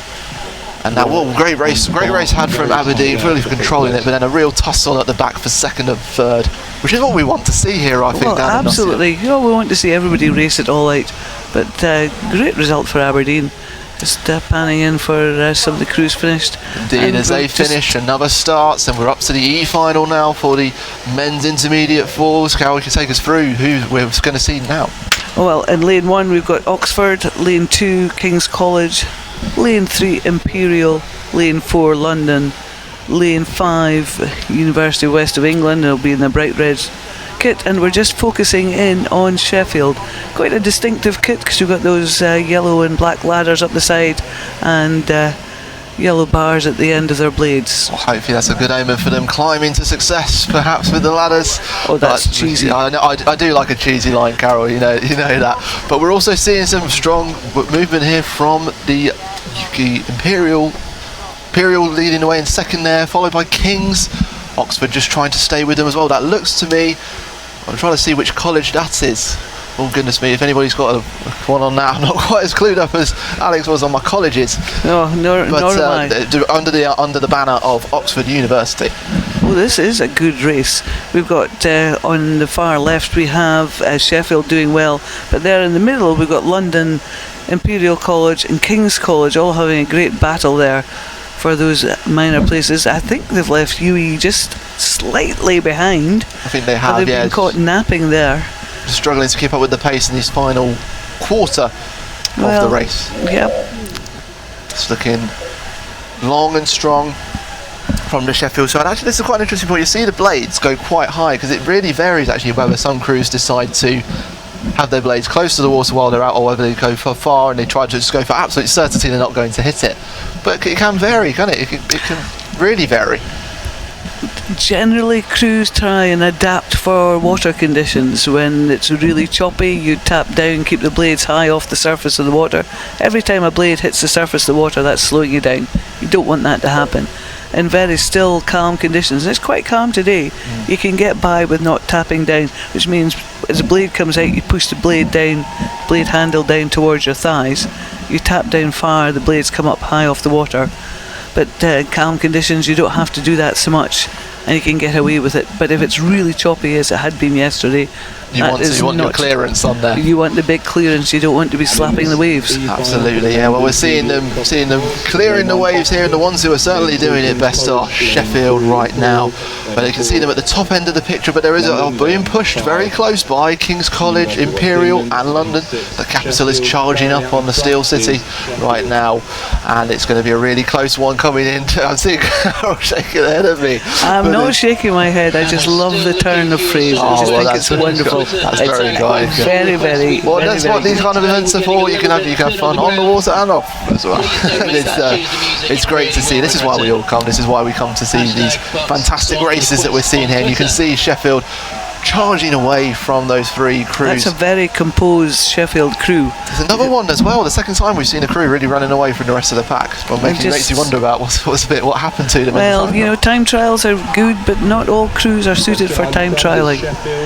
Some crews race much better when they've got a crew beside them, or crews beside them, or they go off a start, and some crews need that start to get their race plan, their race head into gear. Some people can't do it from a rolling start. But coming towards the line now, it's Sheffield with some margin. A great battle for second, but it looks like it's going to be King's College to take it, then Imperial, and London just going to finish in fourth, with UE bringing up the rear, as well as Oxford. Quite a close one there in fifth. See who finishes first. Great finish by Oxford there, actually. Absolutely, stole it on the line. Just what you want, isn't it? Yeah, we do love a photo finish down here, I think. But no doubting who won it. That superb crew there from the Sheffield. Will be giving them a chance to rest. Got it there from some of the University of London guys. You can see he's just put everything into it. You can just see that. I mean, it reminds me of my own. Whenever I think back to my rowing time at school, I very rarely remember races. It's normally just the bit after where you just feel absolutely exhausted.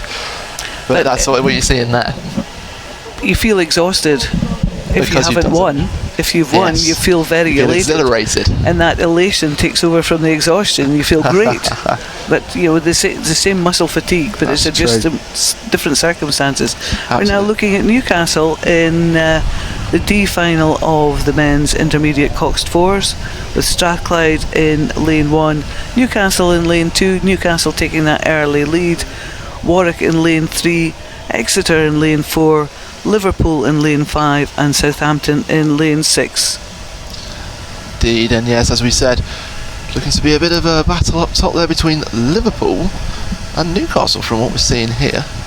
Oh, it certainly is. Just seeing the Warwick boys in the middle as well. I'm not going to be biased. Don't worry. I'm not going to say anything. But you can see those on your screen there. But you can see from the number 1 on the right of your side, number 6 on the left, and you can see actually with that distance, it looks like Newcastle have really stretched out here. Yeah, it's remember we're seeing this from a big angle, and the angle we're looking at sometimes gives you a funny view on the screen, but I think the angle with Newcastle in front is probably a true angle, because we're just seeing them side on now, and Newcastle have a fair margin of a lead there, and a big really margin, and they're still actually moving away from the rest of the field. Yeah, this could be quite a distance that they finish it by. Oh, I think so, and just trying to figure out who that second boat after them was. I think it was Liverpool. Yeah, probably was Liverpool, but Newcastle making a point here. Look at the determination in this crew's face.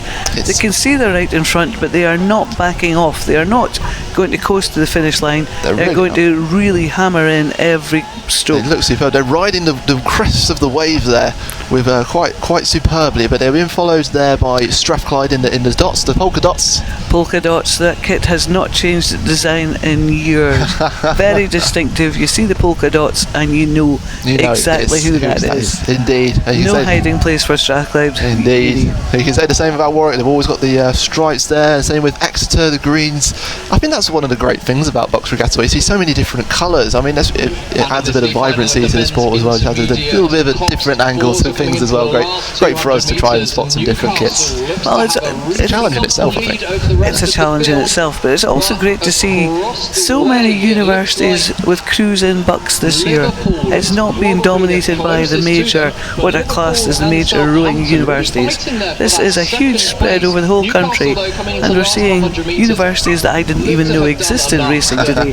So I'm just delighted to see so many, but this is a very determined Newcastle crew there. It is. Look at this finish. This is superb stuff from the guys in blue and red and white, and it's the stars of the north as they have on their blades there, really powering down, sending the finishers away as they ride. I would love to see the time on that finish. We are trying to get some more times back for you, just having a few. And then over the far side, it's Liverpool going to be in that second place with Southampton on their outside.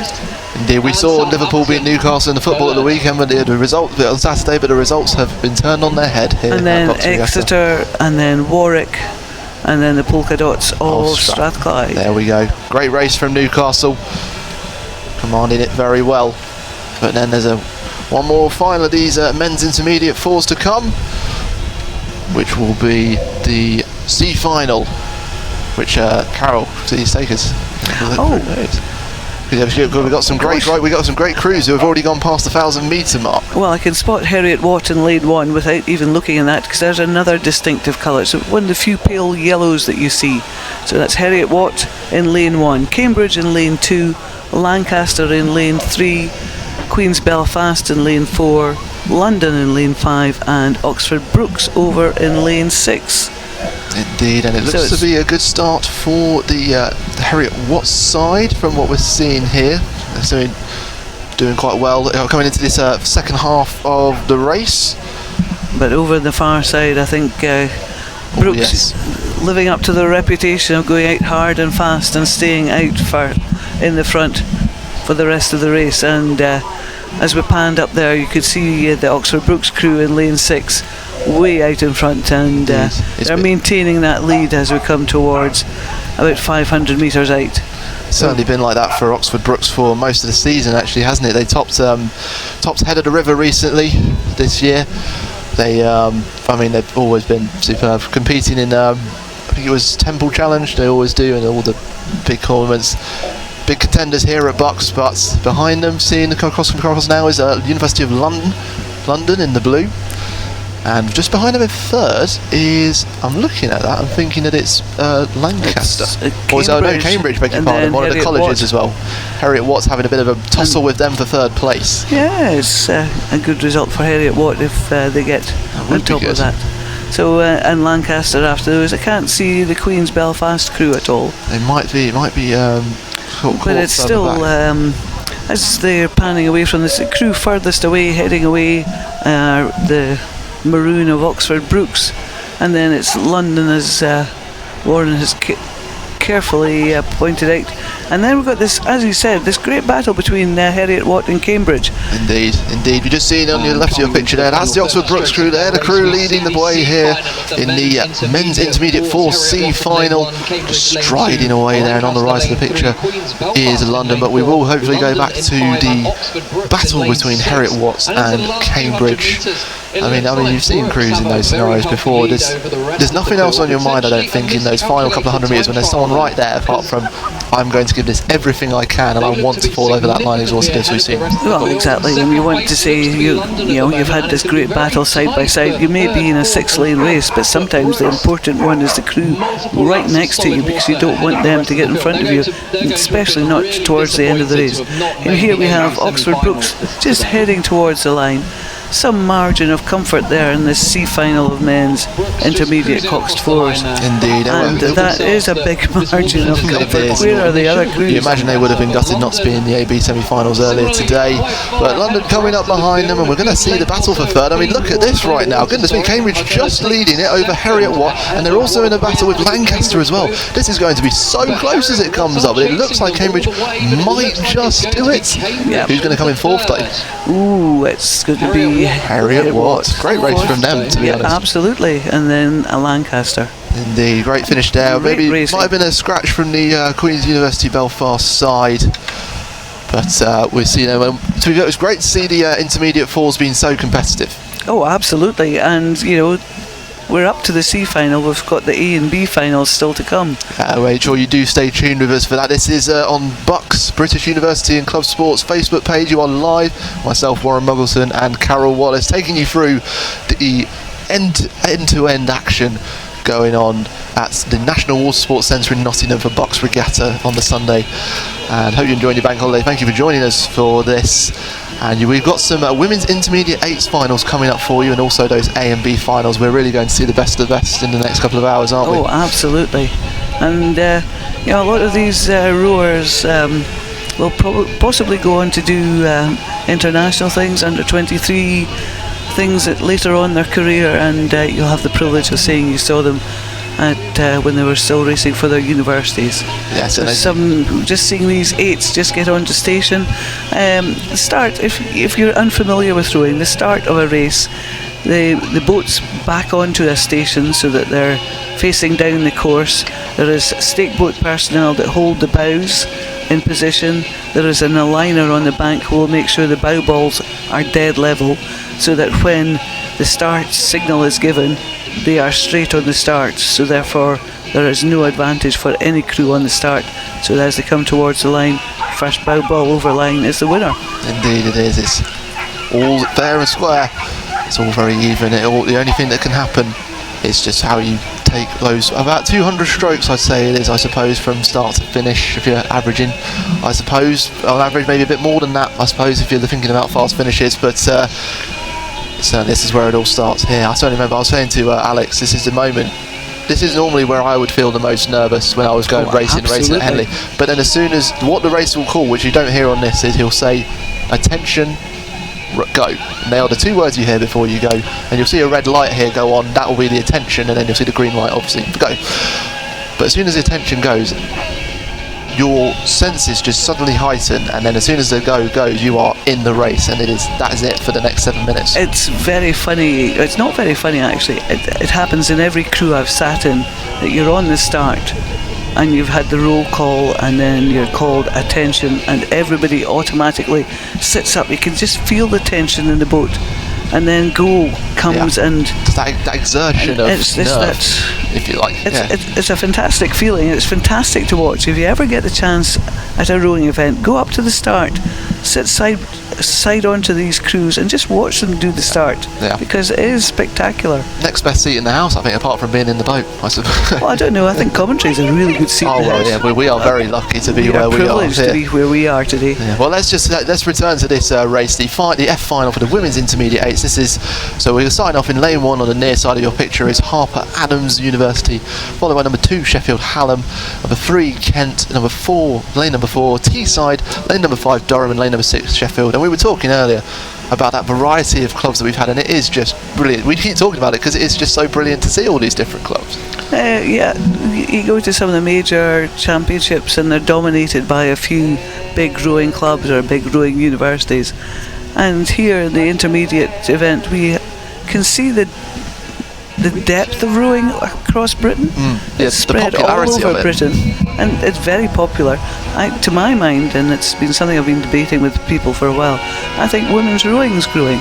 Oh, definitely, I would agree with that. It's become, well, I think it's just getting far more exposure. You're seeing people talk about it more. It's been covered more in the media. I mean, you have to point to the boat race and having both races on the same course. Vicky Thornley's series with Rowing and Regatta, the magazine, is really good, and yeah, it's just far more open to everybody to see, and the work that's being done to promote the sport is fantastic. That's why we're all here today. Well, absolutely, but you know, you look at it. There we saw that was what we were talking about, the red light attention, and go. You will know from what we've just told you what was going through their heads now. Hopefully. Well, absolutely, and then you've got the first. I think Warren was talking to Alex about this earlier, and I was listening in the background about this thing on the start, and I think these intermediate women will have sorted out. You were talking about the beginners 8 and the first 10, 15 strokes, and you're going from 0 boat speed to ramping it up, accelerating the boat through the water, and then once you get this sort of maximal acceleration, you have to go through this period of calm,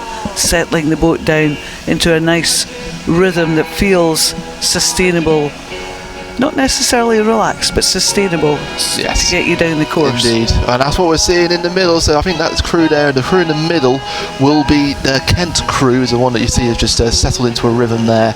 And I think we're seeing Harper Adams University or Sheffield Hallam on the right of your picture. But we're a bit way out. We're looking at this point from the 1,000 metre mark, so they're just coming up to about 250 metres in. And this is the point, actually, to go more into the start, I suppose. It's quite interesting when you do it, because you never ever take a first full stroke. It's very rare to do that, at least. Certainly from my coaching. You do about 3/4 half strokes, because you're looking to just have the blade in the water as frequently as possible, because that's how you get the boat to speed. Just to get the boat moving. Yeah. And once the boat's moving, it's easier to sort of carry on with that acceleration. Yeah, that's how you build momentum. Start from 0, quite literally. I'm speaking to an engineer here, obviously. Yeah. Well, M equals FD. I think anybody wants to correct me, I'll take some lessons. But as we can see, these crews have got their engineering taps right on point. They are settling into a rhythm, coming up to the first 500 metres now, and it looks to me we might have a crew missing here. There's certainly I think there's a crew missing in the middle. It might be Kent that are missing, but I'm seeing on the far side we've got Sheffield, we've got Durham. Yeah, so we are missing 2 crews by the looks of things. So it looks to me as if we're missing crew number 3, which is Kent, and it might even be Harper Adams, although that is, it looks like there's about 2 lanes difference here. So, well, it's an interesting place actually for Sheffield Hallam to be, because no one on either side. How do you manage that race? Well, I just felt very sorry. I was about to comment that I felt sorry for Sheffield Hallam, because they are basically rowing in isolation. They don't have any of the excitement of the crews either side of them. There's a gap, there's a bit of dead water. The other 3 crews are over with a bit of interaction. Sheffield Hallam are having to race this in a bit of a bubble by themselves, and that's always hard to do. Often in a situation like that, if a crew hasn't appeared or scratched in plenty of time, the umpires or the starter will move the crew over so that they're actually in the mix of things, because it makes for much more exciting racing. But I think it actually helps the crew on, that if you're rowing in isolation, it's really hard to keep that momentum going. It does, definitely agree. I mean, you can see probably from these early stages that you can see the 2 crews on the far side, Sheffield and Durham, starting to pull away. Got Teesside, am I reading the right one? Yes, Teesside staying with them, but it's just struggling to see where Sheffield Hallam can get themselves in this race. It takes a lot of character, a lot of power, a lot of unity as well to stay in a race like this one in that position. But we're coming up to the middle of the race now.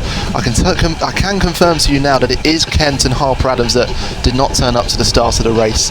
It is Sheffield Hallam, and you look at the difference in the splits there. You've got Sheffield Hallam maybe about 10 seconds away from the other 3 crews on average. So it's a difficult place to be. But as we see them, they're coming up to the 1,000 metre mark now. And it's Sheffield leading the field. And this is the F final of the women's intermediate 8s. So Sheffield leading the field there, a bit tongue-tied. Just watch a bit of a wobble there, I think, just as they got caught by some wind.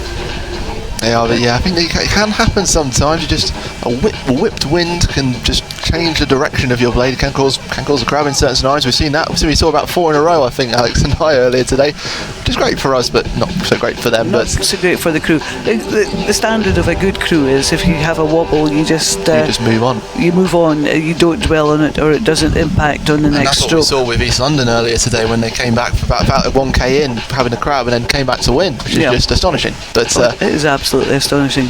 Yeah, we're seeing that is Teesside there, University of Teesside, all unison in their visors. Great to see that. Always have a good bit of unison in the. I always think it looks very professional if the whole crew. It's very much at FISA events, international events, run under FISA rules, the governing body global for the sport, and they are very, very strict on kit.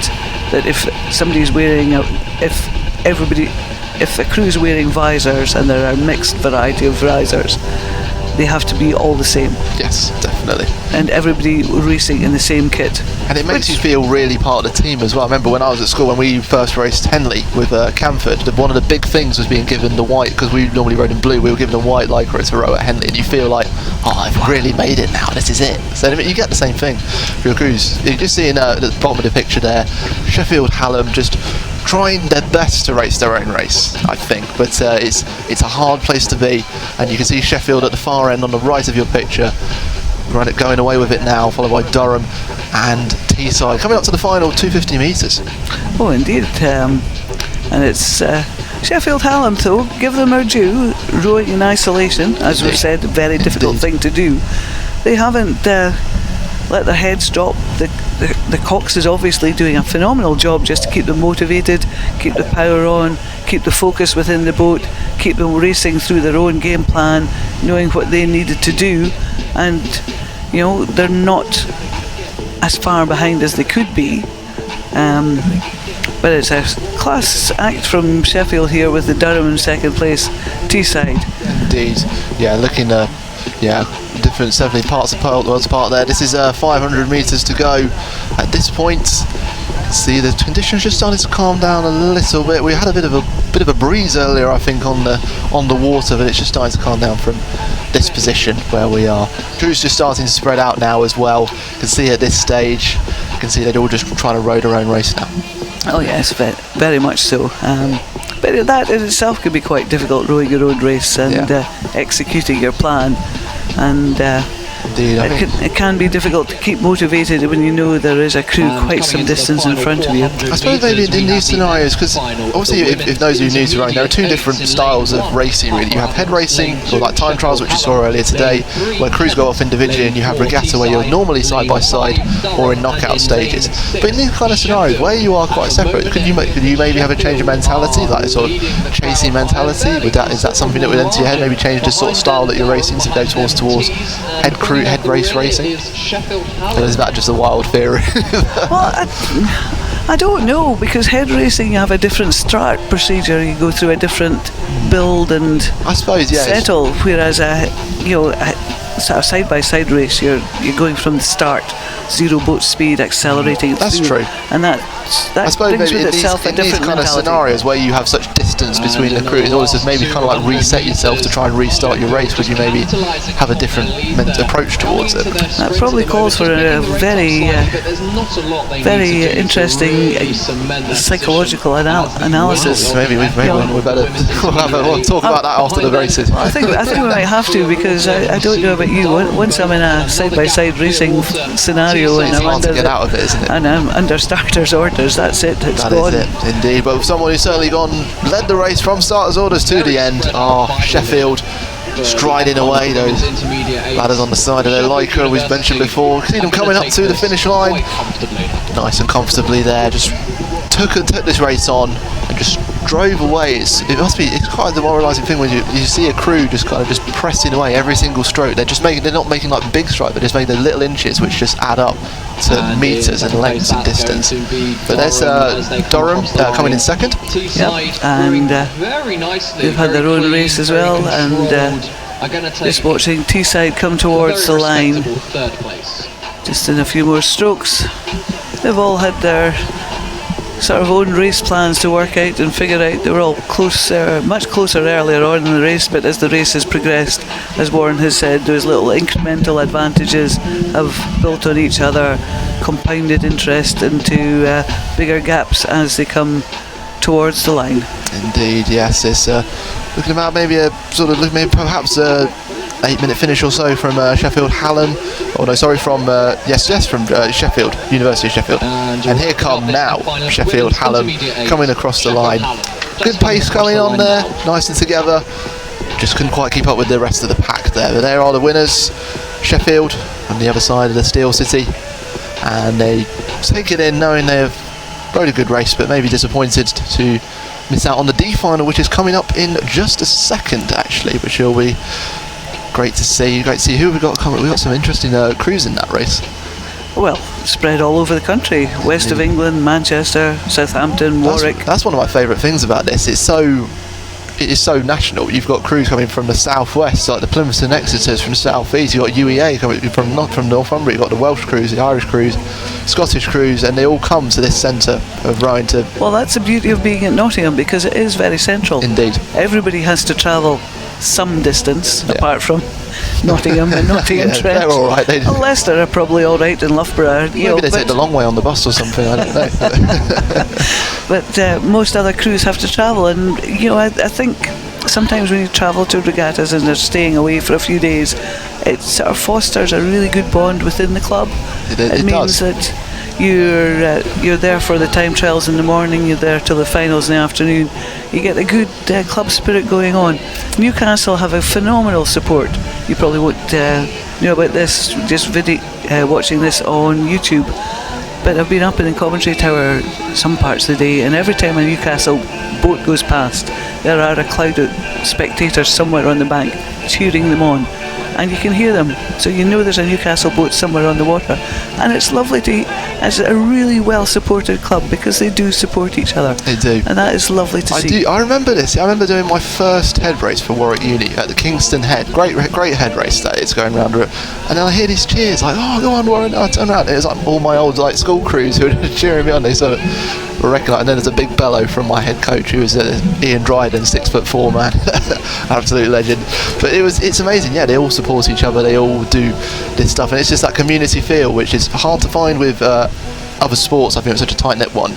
But as we talk about these tight-knit races, we're seeing a tight-knit race here in the E final of the women's intermediate eights. So for those in lane 1, so we're going from right to left, totally counterintuitive.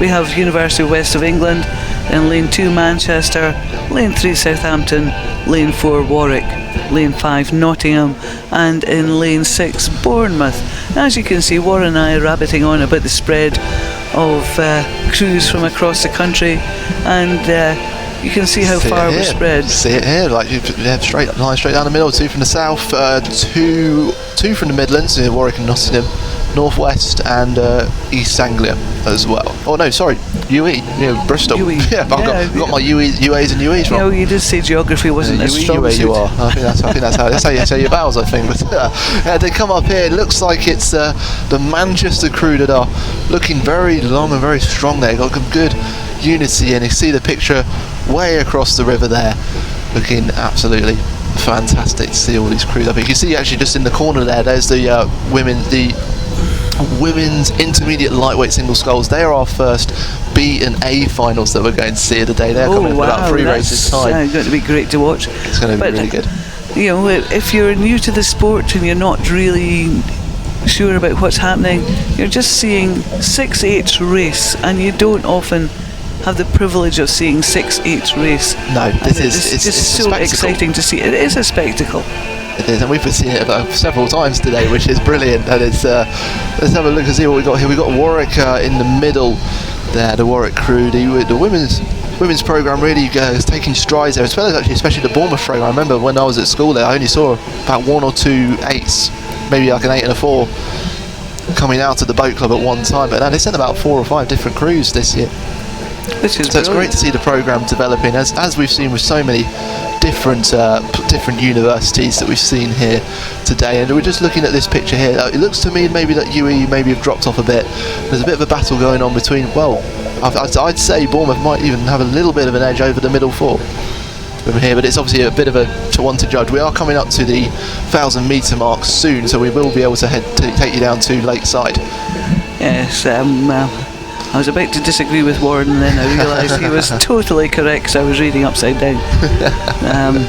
Yeah, you can see that. It looks like Manchester might even have just dropped off a little bit. I mean, what's your take on this, Carol? Possibly, but not by much. I think it's over with Nottingham and Bournemouth. Bournemouth, we can just... Bournemouth are just out of shot at the moment. Out of shot at the moment. That's what you can see there yellow is of Nottingham. the Nottingham blades. And then we have Warwick just on their inside. Distinctive blade patterns there. And then lane 3, Southampton. This is very close. I mean, look and see, because you'll see the red boys coming up, and that will show you. I mean, when you see the bodies like that, it's just one of the best images I think in Rome. When you see all the different colours of different bodies moving forward, and it looks to me like at that point it was Nottingham who just had an edge over Warwick, who were just leading Southampton, who were just leading Manchester, to sum that up rather unsuccinctly. Just caught a glimpse of Bournemouth there, and they are in the lead, about a length and a quarter in front.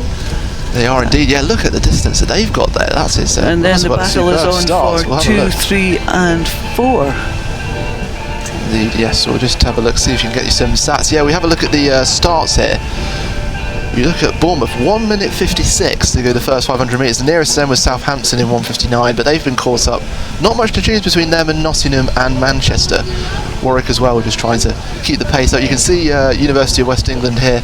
Always one for a colourful lagging display, which is looking strong here. A couple of different blades though as well, which is but sometimes that's just what happens at regattas, isn't it? Things lose, things are lost, things have to be changed at the last minute. Yeah, you break a blade gets broken last minute, and you just have to slot in a new one, or even go and buy a new one because you don't have any spares with you. And these blades might be specific length for that crew, and that's why they're not painted up. Yes. But it's definitely Bournemouth still in the lead there. Oh, they are. I think they are building Bournemouth this up. in the lead, University of West of England behind. Yes. And then this big battle yet again for 2, 3. We've seen it pretty much almost every race. Yeah. And I don't know where that's going to go. In my mind, let me take you through some Nottingham. splits here, Carol, from the split. University of Nottingham, 4 minutes and 6.30 seconds to get to halfway.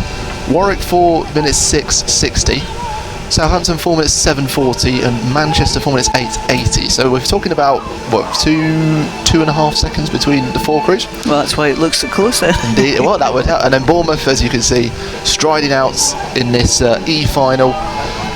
And doing it very well there, using... Look at them go through the line there, Warwick and Nottingham. But through that market, nothing between them, despite the difference in second.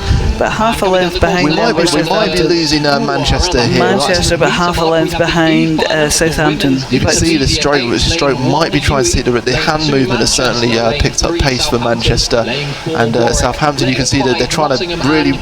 essentially trying to rush the side. They can be a bit detrimental to you if you try rushing up the side at this point. It comes down to what happens in the water. Yeah, absolutely. And sometimes rushing up the slide is sort of all action and no effort. Indeed. So, or all effort, no action, or no forward motion. But really good. We'll get one there. Great race for 2, 3, 4 and 5. Indeed. And it's still Nottingham and Warwick fighting it out there, bow ball for bow ball. Bournemouth are out in front. Look at them go. Yeah, we'll see them coming through, the red boys, soon enough. It's the final 100 metres as the crowds cheer them on. We've come a long way, I think. I'd love to give you exact much. Like I say, it's a good couple of hours on the train at least. There's a change in London, but just to give you a bit of travel advice. But we will be looking at this battle in the middle. You're just seeing Bournemouth sailing through. Lead. It's a look at I think it's the reach that impresses me, and certainly the control off the finish as well. Like it's a fast pace, but it looks quite relaxed while they're doing it. And that's that's a very good trick to have, and all credit to the stroke woman and Seven for backing it up and holding that down. Yeah, so great. Trying to think, was that one of the Wintecs that we used to row in? That's right, yeah, Wintec, that's what we had down at Camford. That's one of the boats that we've used down there. So happy to see them being put into winning formats as they cross the finish line in first place by a considerable margin. But now let's return to the battle for second. Look at the surge that's come from Manchester. They've gone through Southampton. You called that one correct. You said that they were speeding up the hands and now it's spinning come them through. round. Oh my goodness me! How close is this going to Nottingham. be? Warwick and Nottingham is right in the battle. Who's going to make that little stretch to go all the way? It looks like it's Warwick, and it looks like they've just done it there superbly.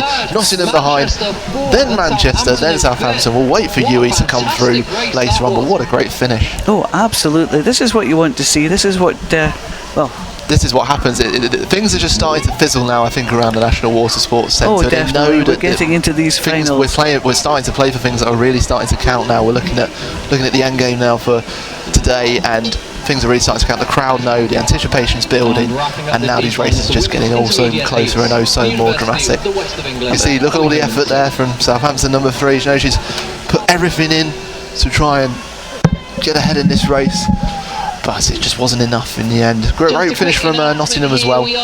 Kept up with Warwick, nice even pace between them, and yeah, barely anything to choose between them. And before the final 500 metres, 6:16:40, 6:16:10. Nothing to choose between these sides throughout. And we're moving back up to the top of the course for the D final of the Women's Intermediate 8s. Lincoln in lane 1, East Anglia in lane 2, Birmingham in lane 3, West of England in lane 4, Cardiff in lane 5, and York in lane 6. Brilliant stuff here.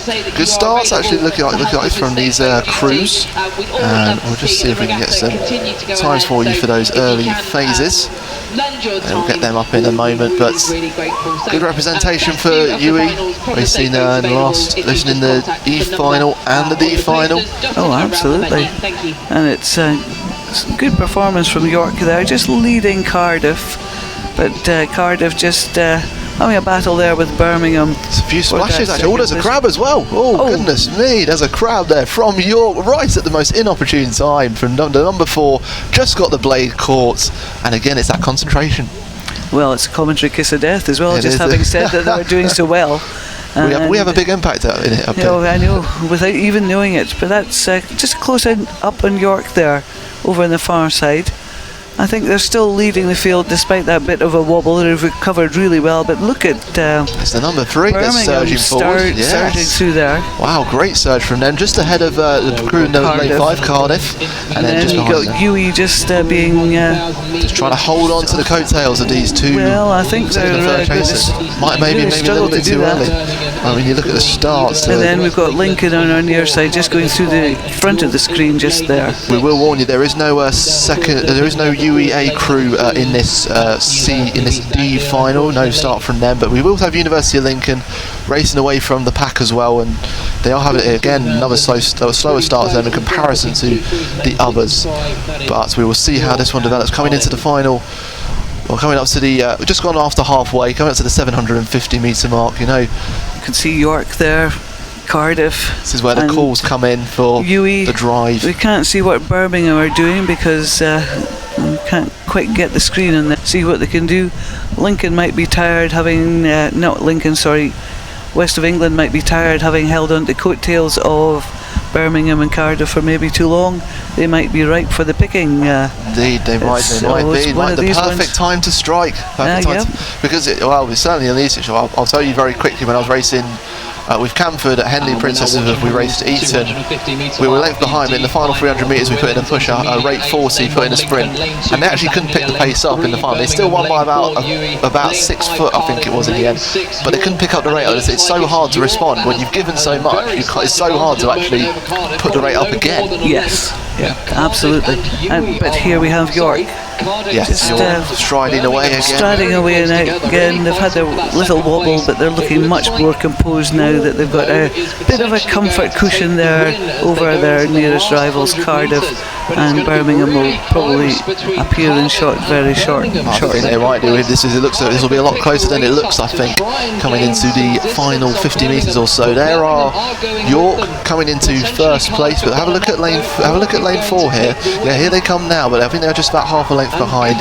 It looks like it's going to be Cardiff to hold on very well there, and just not enough in the tank for Birmingham. They did very close at the start, but it was Cardiff that made the move at the right time. Yeah, absolutely. Saw the challenge and then just responded. And University of West of England, Lincoln not having enough left in the tank just to...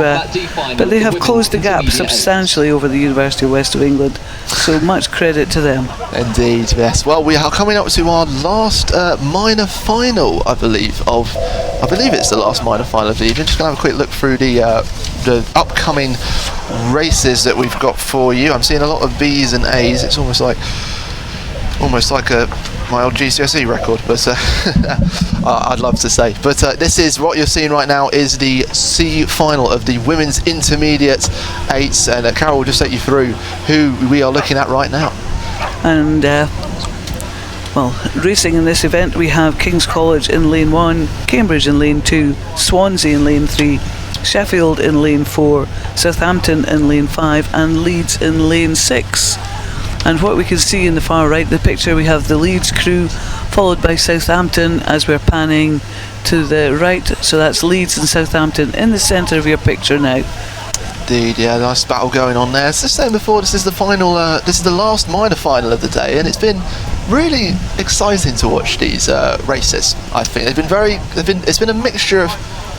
For some of the leaders quite running away, but we've had some real incisive and exciting enthralling battles in the middle a lot of the time. I'm a huge fan of time trialling crews so that you get crews racing crews of a like speed in the minor finals, and when that happens, this is when we get the tight racing. And all these crews will have gone through a time trial this morning, and they will have been ranked in time order, and now we've got the similar boat speeds racing each other side by side, and that's a really interesting one, because in a time trial you can produce a certain time, but then side by side racing, because you're racing side by side, there's much more adrenaline, there's much more excitement, there's much more things happening that just sort of give you much more buzz, and it sort of lifts the boat, makes it much more exciting to be in, much more exciting to watch, because there's a different mentality for time trialling as to side-by-side racing. Indeed, we talked about that. And what a picture we're seeing there right now. We're seeing Sheffield in lane 4, Strathclyde, Southampton in lane 5, and Leeds in lane 6. What a great picture that is, seeing the racing so close. It's absolutely fantastic to watch in this last C final of the day.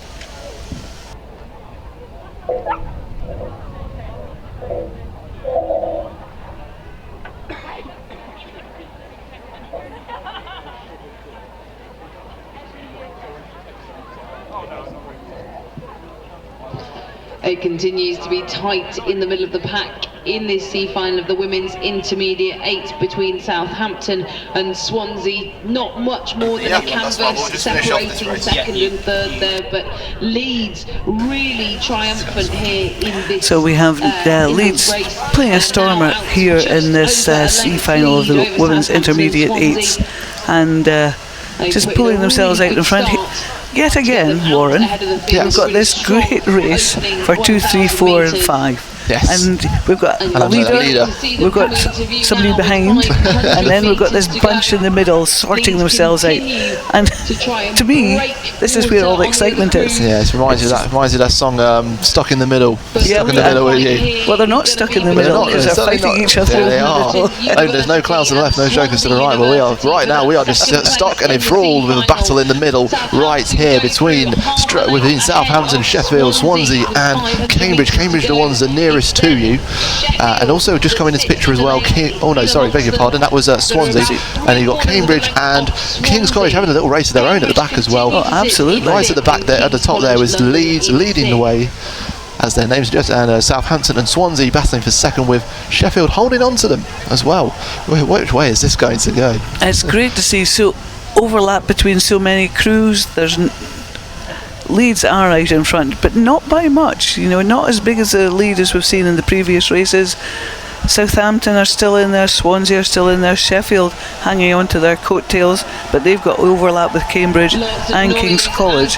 So, you know, depending on what these crews can do in the last 500, this could perhaps change. It could indeed. I mean, well, the rate has certainly gone up from Leeds, and I think that's been initiated by a push from Southampton, because their rate has gone up as well, and they're trying to push away from Swansea, who they are battling right now. You can see the 250 metre mark. We are coming into the final parts of this race, and it could actually, I think still could be a lot to be decided here. I think apart from obviously Leeds leading at the front, there's still things to be decided at the back. Who's going to finish second, third? Who will take the battle of Southampton and Swansea? Who will finish at the back there between KCL and Cambridge? Leeds have just lifted the rating. Yeah. They saw the 250 metre mark and they just went. Let's go. That's just what happens sometimes. Let's go. Let's leave them behind. Let's take our race on. And they have taken that race on, because they've pulled away again from Southampton. They've just built it again and again. I mean, their average split, they started off fantastically, 152, 157, 159, and I'm sure this one's going to be quick. You can see there Southampton followed by Swansea. They pulled away from Swansea and Sheffield. Sheffield trying to put some late pressure on with a surge, but you wonder whether it might be a bit too late at this point. If we probably go to the finish line, we'll see but what about the battle for 5th and 6th? Look at this. This is excellent. Who's your money on here, Carol? It looks like it's going to be King's College over Cambridge. Imagine if that was King's College Cambridge as well. That would be a super battle as well, but I'm not sure who that is. We don't know, because this is just under Cambridge's name. But right now, that is a great end to the minor files, and we are going to pass over to Alex and Will for the B and A finals. And what an evening we are in for here at the National Water Sports Centre.